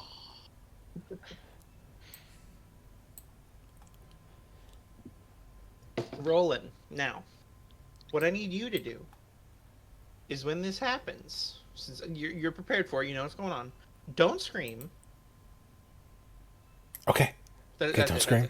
Okay. Okay. I think I got it. Don't scream. I got it. Compose thyself. Well, again, you literally like startled the hell out of him. He just got going across a bridge very carefully, a precarious bridge, and then you come up right behind him, going, "Hey, Roland!" And he sees the first thing he sees is the severed head of Clark, like right in his face. He's just like, "Ah!" I mean, yeah. I'm a naturally sneaky person. I'm sorry. I'm just saying that's from his perspective. That's exactly what happened, and that's why he screamed, the way he did. Don't worry about it. We just need to get a paladin here that just makes Roland immune to fear. And suddenly he's a different person.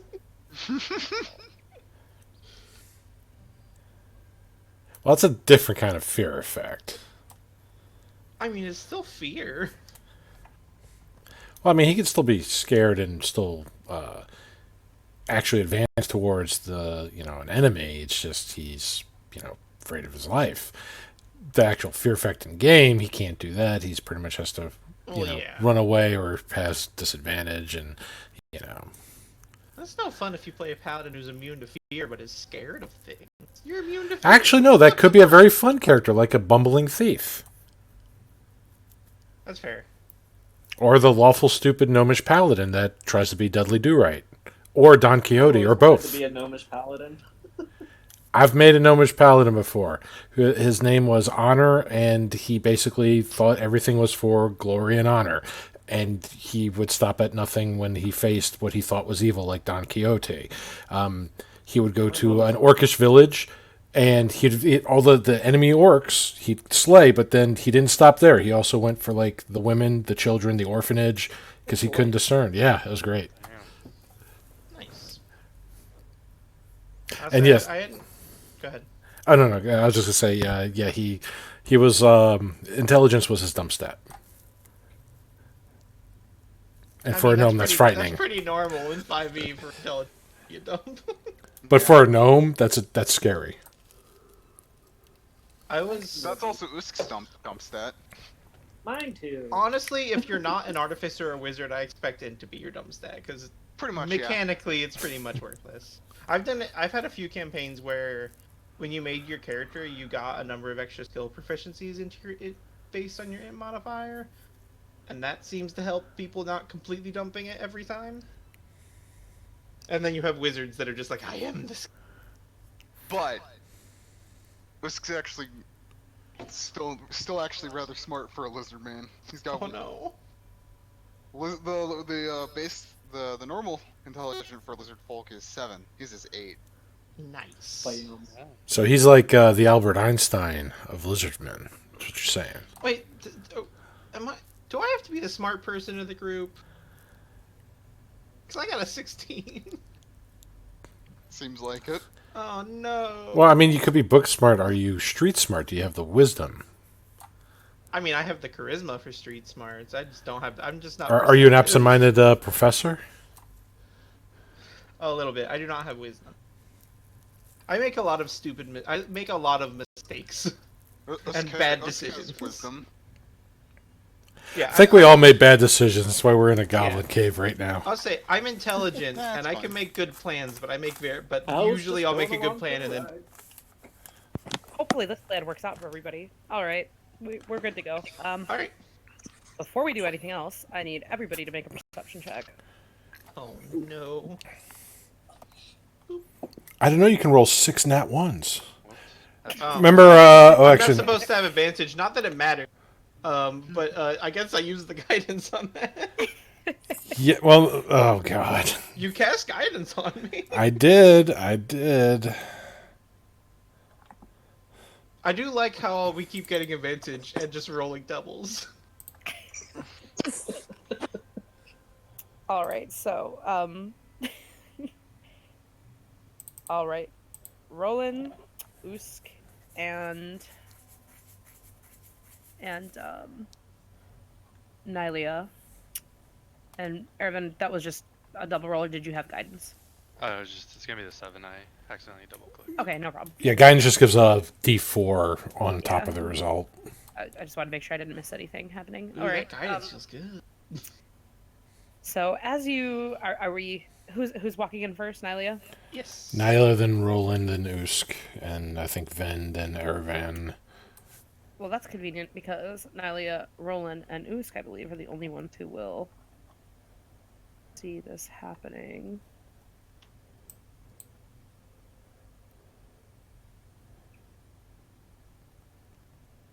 I hope they didn't eat him. Did I get a... Hang on.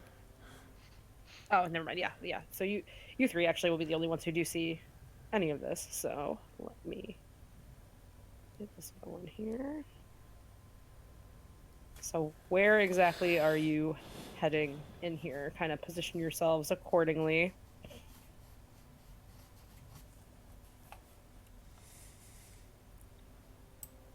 There, I guess.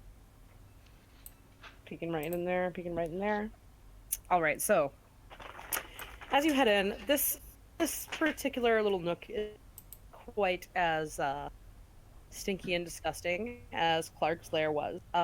Walking in, the first thing you notice is that this room is divided in half.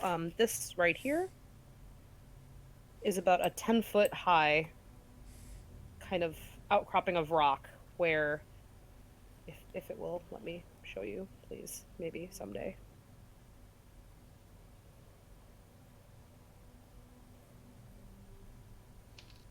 Okay, well that's not gonna work. But and now I have sticky keys on, which is great.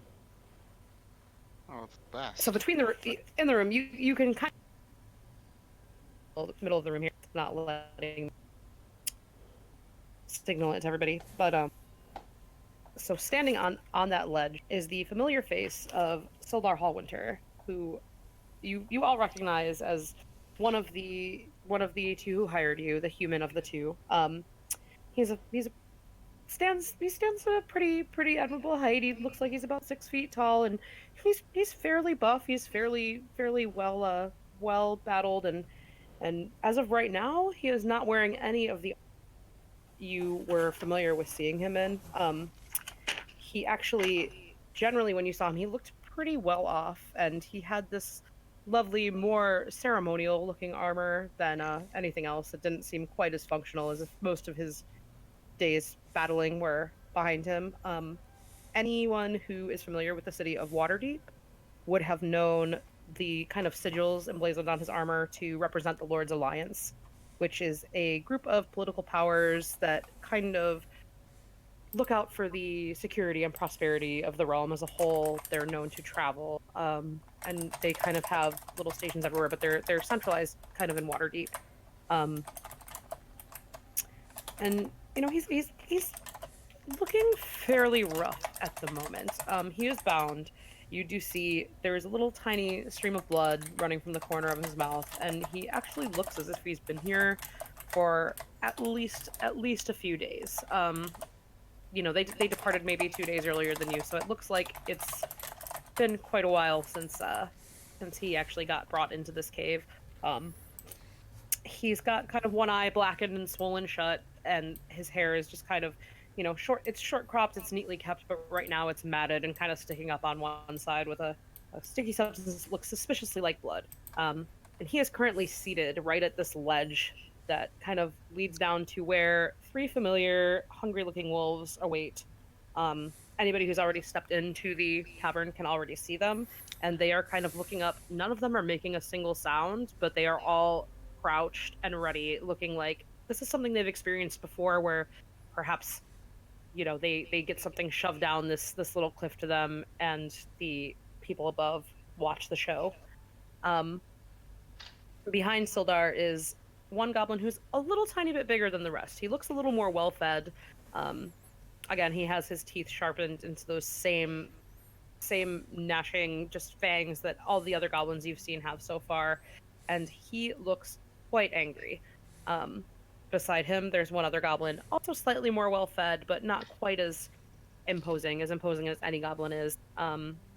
He's a little bit shorter, and immediately, as soon as you cross the threshold of this room, oh no, my lovely players. Because you 3 came in first, and were lucky enough to come in first, you do see these wonderful goblins that had, in the interim, upon hearing the scream and everything, heard you on your way down into their little humble abode here.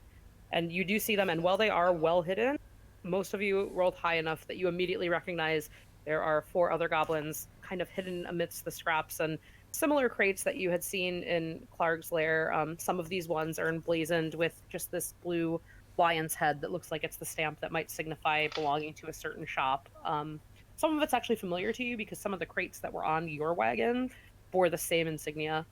So it looks like this is probably something that's shipped to Fandolin rather regularly. They don't seem to know that you haven't seen them yet, or that you have seen them. And as soon as you enter, 2 of them are going to fire. So who was the first one to come into the room? Wonderful, wonderful. So it is not a surprise attack because you see them as soon as you walk in. So they are visible, but there's still a good chance they just kill me. it's not impossible. Which would be wonderful for our intimidation plan. And you are holding Clark's head, yes? Yes. Okay. One day I'll use my shield. One day.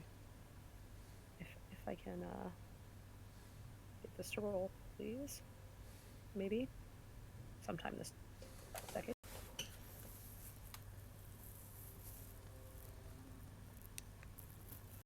Please.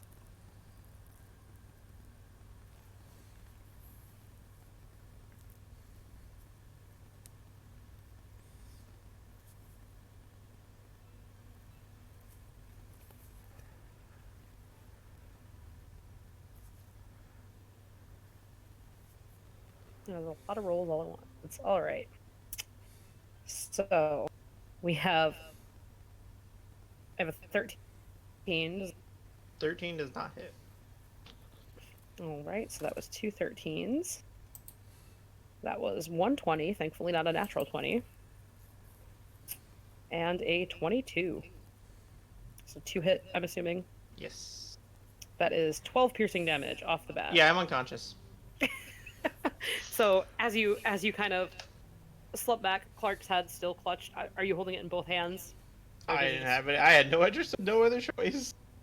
So you stumble and fall back, and Clark's head just kind of lands with this nasty, wet, squishing sound, and lands right on your chest. You are just immediately soaked in the blood that is still leaking out of the massacred cavity.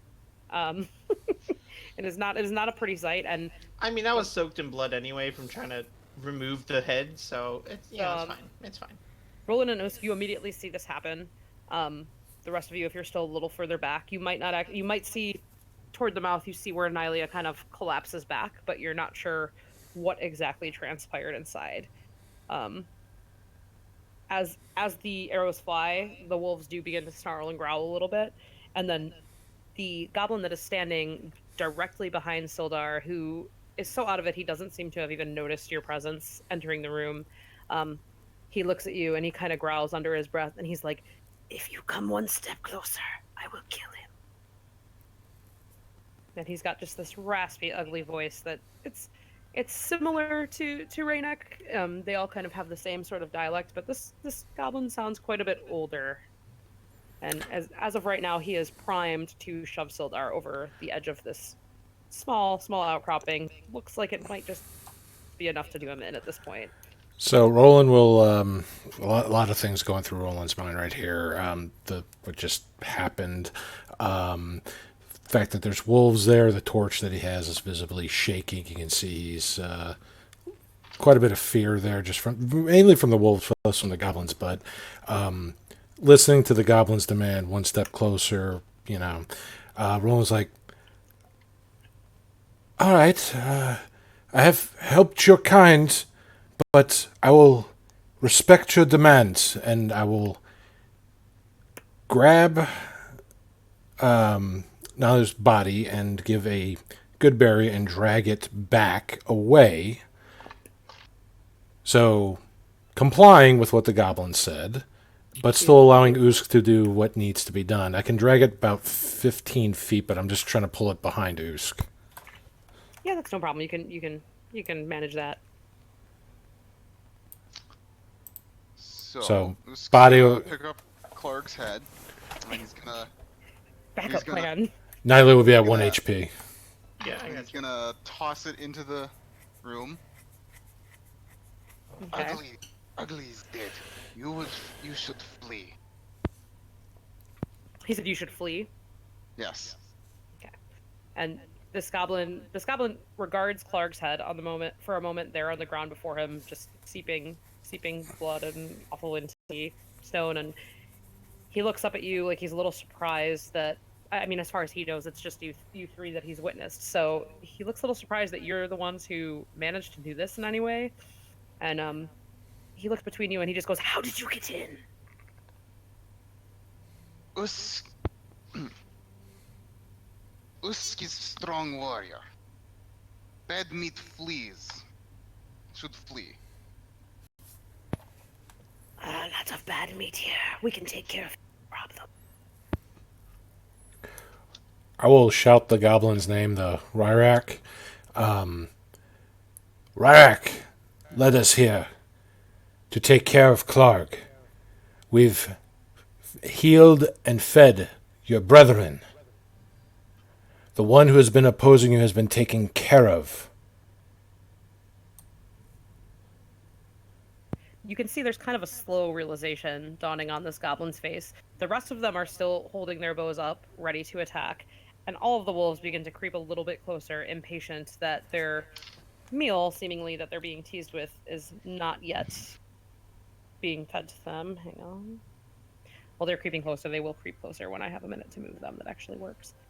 I am stuffing the wrong layer.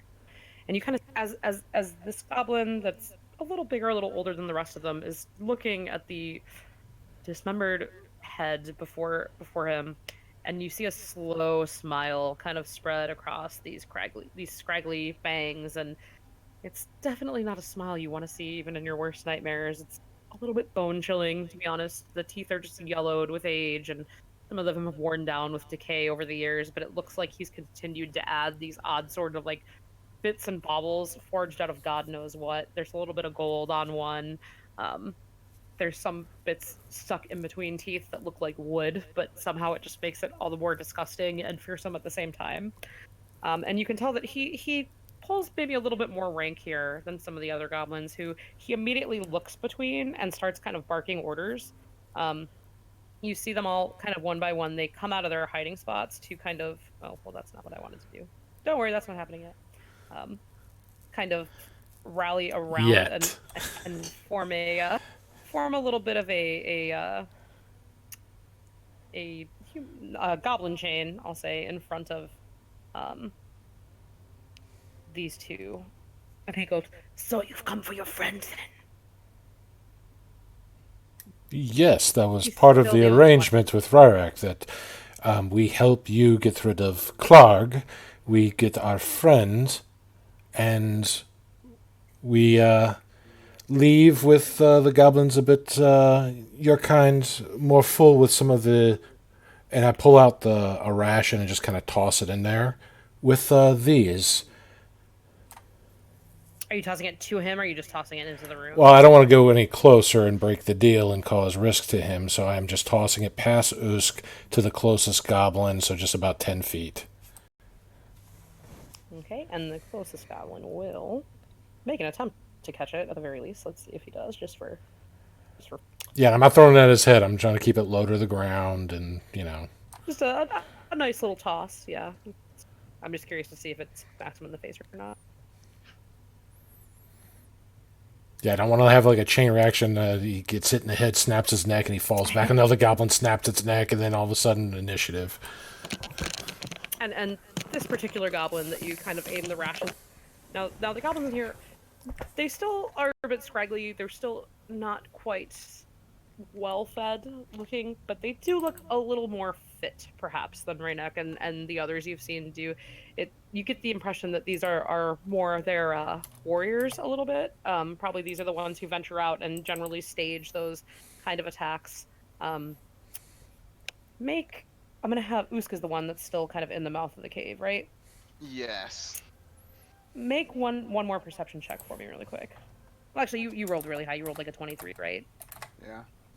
So you actually recognize this one, which I'll put a marker on him, as one of the few that got away from you all earlier, in that initial kind of attempt at an assault. And he has a moment of realization as he's looking upon you, and then he looks over his shoulder to the one that's standing behind Sildar, and he starts rapidly speaking in Goblin, and he looks a little bit frantic about it.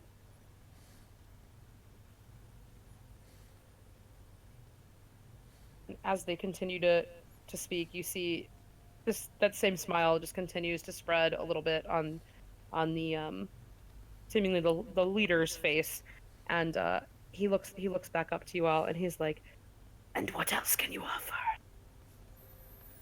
Well, Clark did seem to have a lot of stuff that he was keeping for himself. As Ryrak and the others are currently going through it, if you hurry, you may be able to claim some of that for yourselves. We have no interest in that. Just our friend and your lives, as we value all life except Clark's. And I really don't like having to include the wolves in there, but, I have to. Make a persuasion. And this is where we die.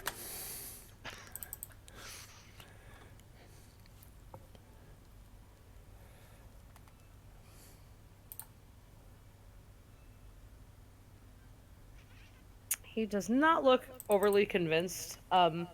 He can hear the sounds of the others raiding the objects, or he could hear them. It's kind of ceased now. And once again, that eerie silence, aside from the occasional lip smacking of the wolves, and now, and now that you're in here, they're not trying quite so hard to be as stealthy anymore. And the leader looks up between you and he goes, "Raynek does not have power over us. He does not have the ability to make deals. With Clark dead, the leadership falls to me." That is between you and Rayrak, but he was wise enough to bring us here to get rid of Clark.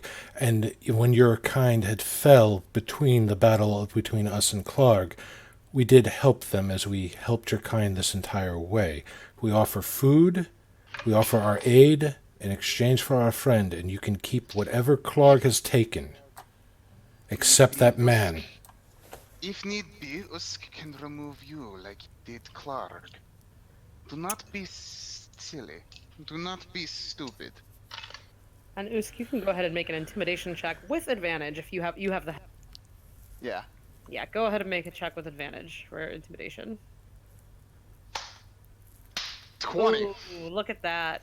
So as you hiss out these words, you can see not necessarily the lead goblin, but the rest of them are starting to look a little more uncomfortable with the situation. And as you're watching, you actually see, hang on one second, I'm on the wrong layer. The one, especially the one who witnessed you earlier, immediately just like he draws a little nearer, and then he holds up both hands and kind of slinks past you into this little nook here, or he's going to try to, assuming you let him.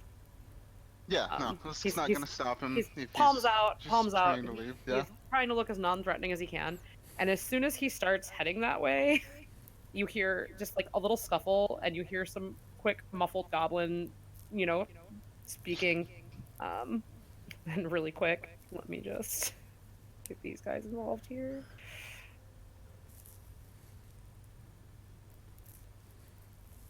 And almost immediately after he attempts to go down, you kind of hear this odd scuffle and this odd shifting.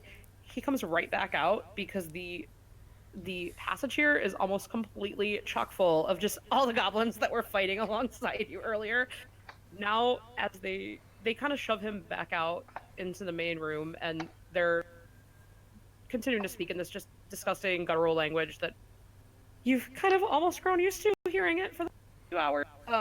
still don't understand half a word of it, but it sounds like there's a weird sort of argument going on between them, and whether or not you're telling the truth, whether or not you're trustworthy, anything of that sort. And you see him immediately kind of get pushed back out. And immediately, the one that you had revived with the good berry is going to dart back in. And Raynek himself, if I can find him here amidst them. Maybe today.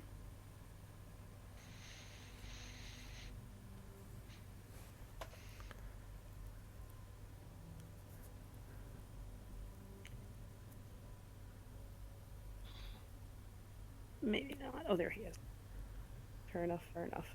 So, and he actually kind of comes barreling in, you know, scrambling over the rest of them, and pushes through these two. He's not getting very close to this other goblin that seems to have taken charge of the situation, but none of the others seem particularly bothered by his presence. And there's another moment of exchange between them, and then he looks to you and he's like, "Can you offer something else?" Like he's trying to help you bargain and parlay with the what might be a chieftain of sorts among them, who he looks a little more willing to listen now, but he's still not entirely convinced just because he knows he has the upper hand with Sildar in his clutches. So that's Raynek is asking you if you have anything else you can offer, barring what Clark had already had.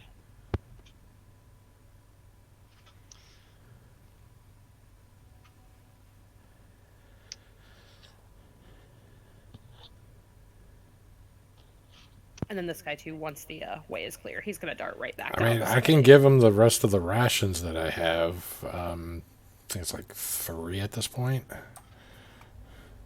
If you want to throw them on the pile, you're welcome to. Raynek fishes. I believe he had 1 left. Actually, 2. I have 2 left. Yeah, Osk's gonna pull out his bag of coins. Fair enough. He's going to, he's gonna toss it up and down in his hand. Osk has coin. And you see immediately this kind of goblin chieftain is watching the coins with more interest than he is the food. Again, he seems like he's a little less emaciated than everybody else. Everybody else is pretty focused and heavily fixated on the food itself. He's eyeing the bag of coin as you toss it up and down, and you kind of hear a moment later from poor Sildar, who, I mean, his voice is barely there. He probably hasn't had any significant amount of water. It doesn't look like they're putting much effort into keeping him alive. And you just hear quietly from in front of him, "Don't trust them. They won't give you anything."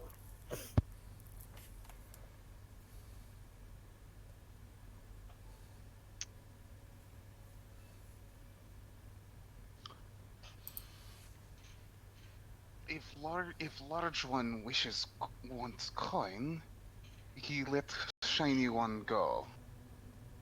The shiny one? Is Sildar shiny one? Well, he was shiny one. Now he's not so shiny now. If shiny shit covered one gets let go. You see him, he kind of weighs the options for a minute, and then I'll have you do one more time. This time do a persuasion check with advantage. So you do have the coin ready to go. Does it sound like there's a pretty decent amount of coin in the bag from what he can tell? Yeah. I mean, if there's more than like 10 coins in the bag, it'll be significant for him. So he'll be able to discern that. Yeah. 13. No, that's fair enough. It was a pretty low DC since you were already intimidated the shit out of him. And you kind of see him. He turns to nod toward the one that's kind of blocking the upper way, and then he looks to Raynek and he speaks to him in Goblin a little bit, and Raynek moves closer and holds out an expectant hand, and he's like, "I will bring him the gold, and then you can have the shiny one. We don't care. We don't need him."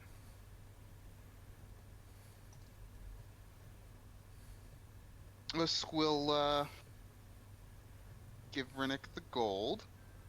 Or the coinage, however much it is, whether it's gold or not. Yeah. And how much is in there? 15. If anything real? Okay, cool. So Raynick will take it, and he won't go give it to him right away. He's actually going to move up and out of the way, and then he kind of spits a little bit of a goblin right back at the leader, who gives Sildar a little kick. Sildar actually wavers a little bit, and he manages to catch himself, and he just kind of like collapses there. He is rough. He's not unconscious, but he's having trouble walking on his own. But they kick him toward you, avoiding the narrow cliff face, and you can kind of see the wolves immediately all dart closer, like they were expecting him to get kicked down to him. And you hear from below, actually, which none of you had gotten far enough in to see, but you do hear more voices that are kind of yelling and barking demands at the wolves, and you hear the occasional yelp as clearly they're trying to corral them back into behaving when they're tempted by food. So there are more goblins here that you cannot see from where you currently are. All right, Usk will go forward and he'll pick up not so shiny anymore, and he'll like hoist him over his shoulder. Fair enough. I'll go up and assist with the grab. Sildar is not overly heavy. He's a pretty fit person, but I mean he's just a human male, so it's not anything that you can't handle with your strength, I'm certain. So they do let you come in and grab him. Raynak, can you see us out so your brethren know that we have left without harming any more of your kind, that we have kept our word? You kind of see Raynak, he looks between the main goblin and between you, and he kind of takes a minute, he looks into the pouch that he... Let me just look as an asshole, and he can't just let things... I'm just gonna make a quick roll for him.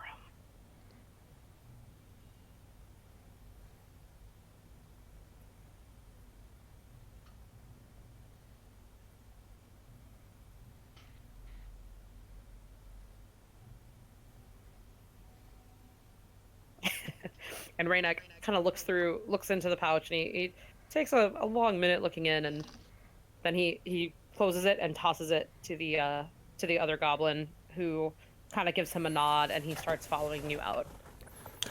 So, if we make it to the mouth of the cave safely, none of them are pursuing you, with the exception of Raynak, who is accompanying you. So what I would like to do is two things. One is I would like to give Raynak 10 copper pieces and just kind of talk to him, since I know he understands common. Remember, not all of us wish you ill, and there is always another way. Do not forget what I have done here and what these fellows have done for your people. As you give him, are you giving him the copper kind of like out toward the mouth of the cave when you're? Yeah, that's what I said. Well, I Right. wanted him away from everybody else, so they don't know I that just he wanted to has make that. As you're offering it to him, he gives you this kind of toothy, just like shit-eating grin, and he holds open his palm where he's palmed like 5 of the gold pieces out of the pouch. I still give him the And copper. he adds the copper right on top of it, and he kind of tucks it down into, whatever little pocket he has on the side, the oversized pockets that he's kind of cut out of somebody else's pants at some point, probably, and tied around his waist. And he's like, Oh, I won't even be here anymore. I'm going to fucking move and buy a vacation home at this rate. Just remember what has happened here. And the other thing is I'm going to give Sadar the last good berry so that he's at least nourished for the rest of the day, and he gets an additional hit point. It's not the greatest, but, it's better "It's than one hit nothing. point, right?" 1 hit point, but he Water. Okay, for sure. He's at 1 HP, so that is helpful to him. Yes, I want to give him my skin, as well as like when we're leaving the large cavern where all the goblins are hanging out. I'm giving them I'm not moving because I'm not moving. Yeah. I'm assuming. I'm pulling out the 10 rashes that I have, and Those are going to Raynick? Or are you leaving them in the cave? in the cave where all the goblins are, not Okay, at the fair door enough. with Raynak. Fair enough. And you see, as soon as you're far enough away, no longer to prove a threat, you see one of them kind of skitters over and starts like kicking them back into the eating cave.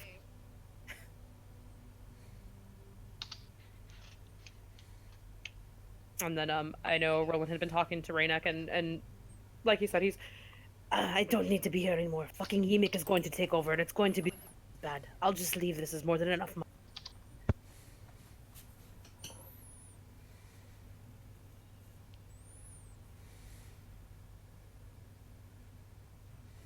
and assuming everybody's leaving the cave, and Yeah.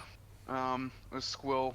well, and I will say at that point, Raynek will let you know. Too, you can probably rest here. I don't think they would kill you. They might steal from you. You probably won't die. Maybe. He doesn't sound entirely confident, but from what you saw within the cave, most of the lesser goblins did not seem too bothered by your presence after, again, a lot of them had witnessed you save one of them, and most of them seem to have a fair amount of faith in Raynek himself, so they don't seem... Could we too make it ready back to to murder our you? wagon and rest over there? That, You- that you- would you- prob- this- that would this- probably be a smarter idea. This path wasn't, like, crazy long. I mean, it probably took you 45 minutes from start to cave from where you had left the wagon. So, as you reemerge, though, the daylight is waning. So, assuming you had gotten into the cave about 5 p.m., that Still have torches. took a little bit of time. You do have your torches, but it's not pitch black out yet, but it is definitely getting later into the evening now. I do want to talk to Raynek before we go, like when we're at the mouth of the cave. Sure thing, and he's kind of crouched there. He's assuming you guys are divvying out, and he's literally just counting his money, which is not a lot, but to him it looks like he feels like he's just won the whole. Like he's stoked. Be like, so I hope you enjoy spoils and whatever life you decide to make. Wondering if you could help us out with one more thing. Though. What is that? Well, we're still missing. Still missing a friend. You mentioned a Cragmaw's castle. Oh yes, they probably took him there already. I don't You'd know. be It's able been a to- while since I was here. Would you be able to show us how to get there, or at least give us a map of some? He looks a little bit like he's contemplating it for a minute, and Well, I could just come with you. I'll show you where it is. I'm fine with that. I don't know the exact way there, but I know the general direction. You all okay with hanging out with this goblin for a? Forever and adopted. ever, The yes. first NPC you meet is the adopted NPC. Best friend. I mean, we didn't find Gundren, so the quest isn't over. And Sildar still, I mean, he's kind of like trying to speak a little bit, but I mean, even with what you've done for him, he's still just kind of rough and exhausted, and you can tell he Well, probably needs a meal and some water before he's ready to have a. Yeah, I was about to say is conversation, and if we he got does not look too pleased at the prospect of bringing Raynek with, but he also does not seem like he has much energy to oppose it. He just kind of looks a Would little it- bit suspicious that you I'll guys say have if he- befriended this goblin, apparently. If he opposes it, I'll tell him off. would it be better to bring? Well, here's the thing: is I don't know how bad Sildar is. Would it be better to stop by the town first No, and we then go should to take Sildar to town first. Oh, I definitely want to go to town. Yeah. Raynik, you want We to still have spend some drop of that off the gold? wagon anyways. Hell yes, I do. You want to come to town with us? You can't kill anything. Like, I thought you, I was already. I thought you were already bringing me. I thought I was already invited. You told me Yeah. to come to Vandalin, make a life, all this, blah blah blah. farming. Exactly. Now you want to make it happen. I thought you were joking about accepting it, but this is great. No, I'm not kidding. I want to see the stupid look on your faces when you bring a goblin to town. I'm excited. It will be funny. I'm excited too, bud. He's my favorite. All right then, having acquired a new goblin companion and very, very beat up Sildar, who, again, does not look too pleased with your choice of friends. Are you making your way back to the wagon, or are you going to attempt to rest here? I vote for wagon. I don't know what Yeah, I'd everybody else rather is. Yeah, wagon. rest with the wagon. So we Yeah, don't and have to you walk do have the again. benefit of having Raynek with you, which I mean he's pretty skilled at navigating these woods. Besides falling into his own trap, so as far as the wildlife and stuff goes, he will be able to help you navigate that and avoid blatant death, hopefully. Yeah, Uskul, Hopefully. Uskul That's the did, impression he gives, you know. I mean, as long as he can avoid us tripping on a rock, because I'll die. And so will Sildar. So Yeah, say there's 3 of the people in our group are at 1 HP now.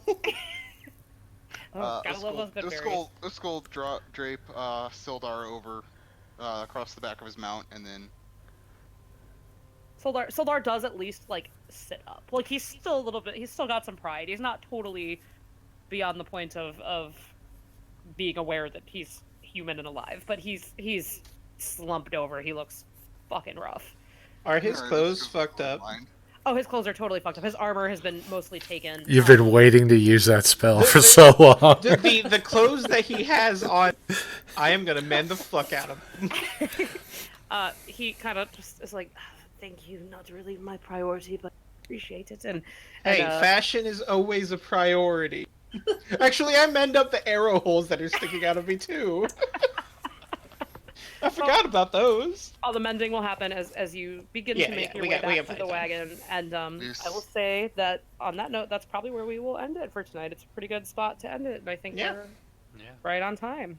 Perfect timing. You fucked Clark up too quickly. It's okay though. Now I know more catapults, man. If Clark got a critical hit on any one of us, that's instant you would have death. died immediately, yes, because his crits count for. That's 48 plus his strength. Yeah. Oh, only 48. My catapult did 3, and I didn't even know it. What a scrub. Well, he had a Morning Star, and I know their ability. They could an extra weapon. Nice and shit. Well, and I know last time combat was such a nightmare because I was not used to roll 20 yet. So now that it went a little more smoothly, it was a little easier for me to see how the balancing went and everything. So I know how to inflate the HP for everybody in the future. It's not a big deal. And Roland's the worst cleric ever right now, so he's not really spec'd for that, but that's his role right now. Well, good news. You all do level up, so welcome to level 1. I'm surprised you managed to do this at level 1, but at the same time, you do have a pretty big party, so were we not supposed to do this at level 1? It is a level 1 encounter, but it's usually, I mean, you saw all those goblins that are in that. It's a lot of goblins. It is a lot of goblins. It usually ends the adventure very quickly.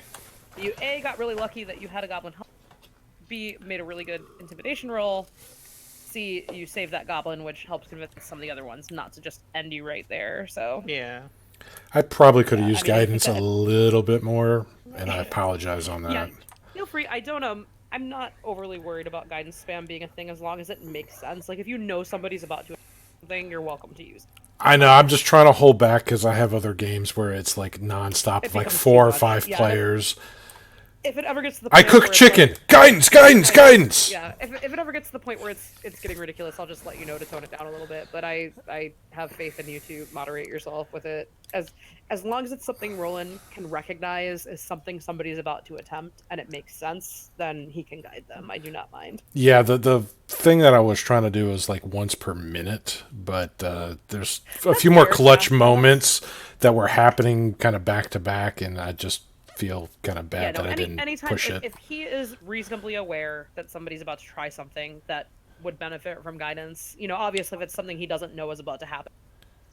But if it's a plan you've hatched out and he knows something's about to happen or go down, or he recognizes that somebody's going next in battle and thinks they can do better or something, you're welcome to use it.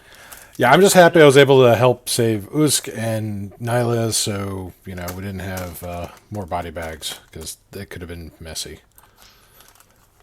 Fuck yeah, Berry Cleric.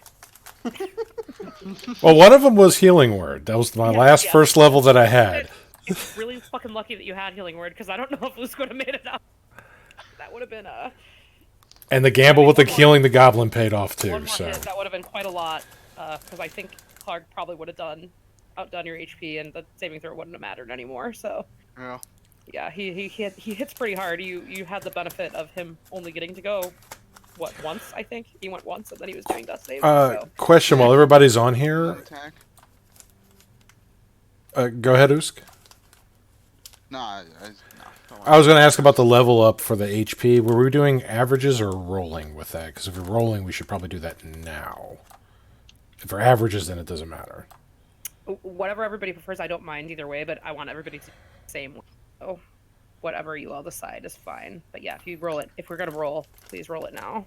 Yeah, averages is probably the better way to do it because everybody knows what to kind of expect, and it just makes it streamlined. But some people like to gamble.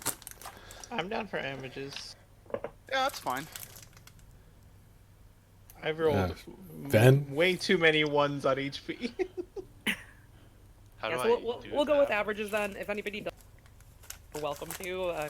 What class are you? Me? Uh, Who?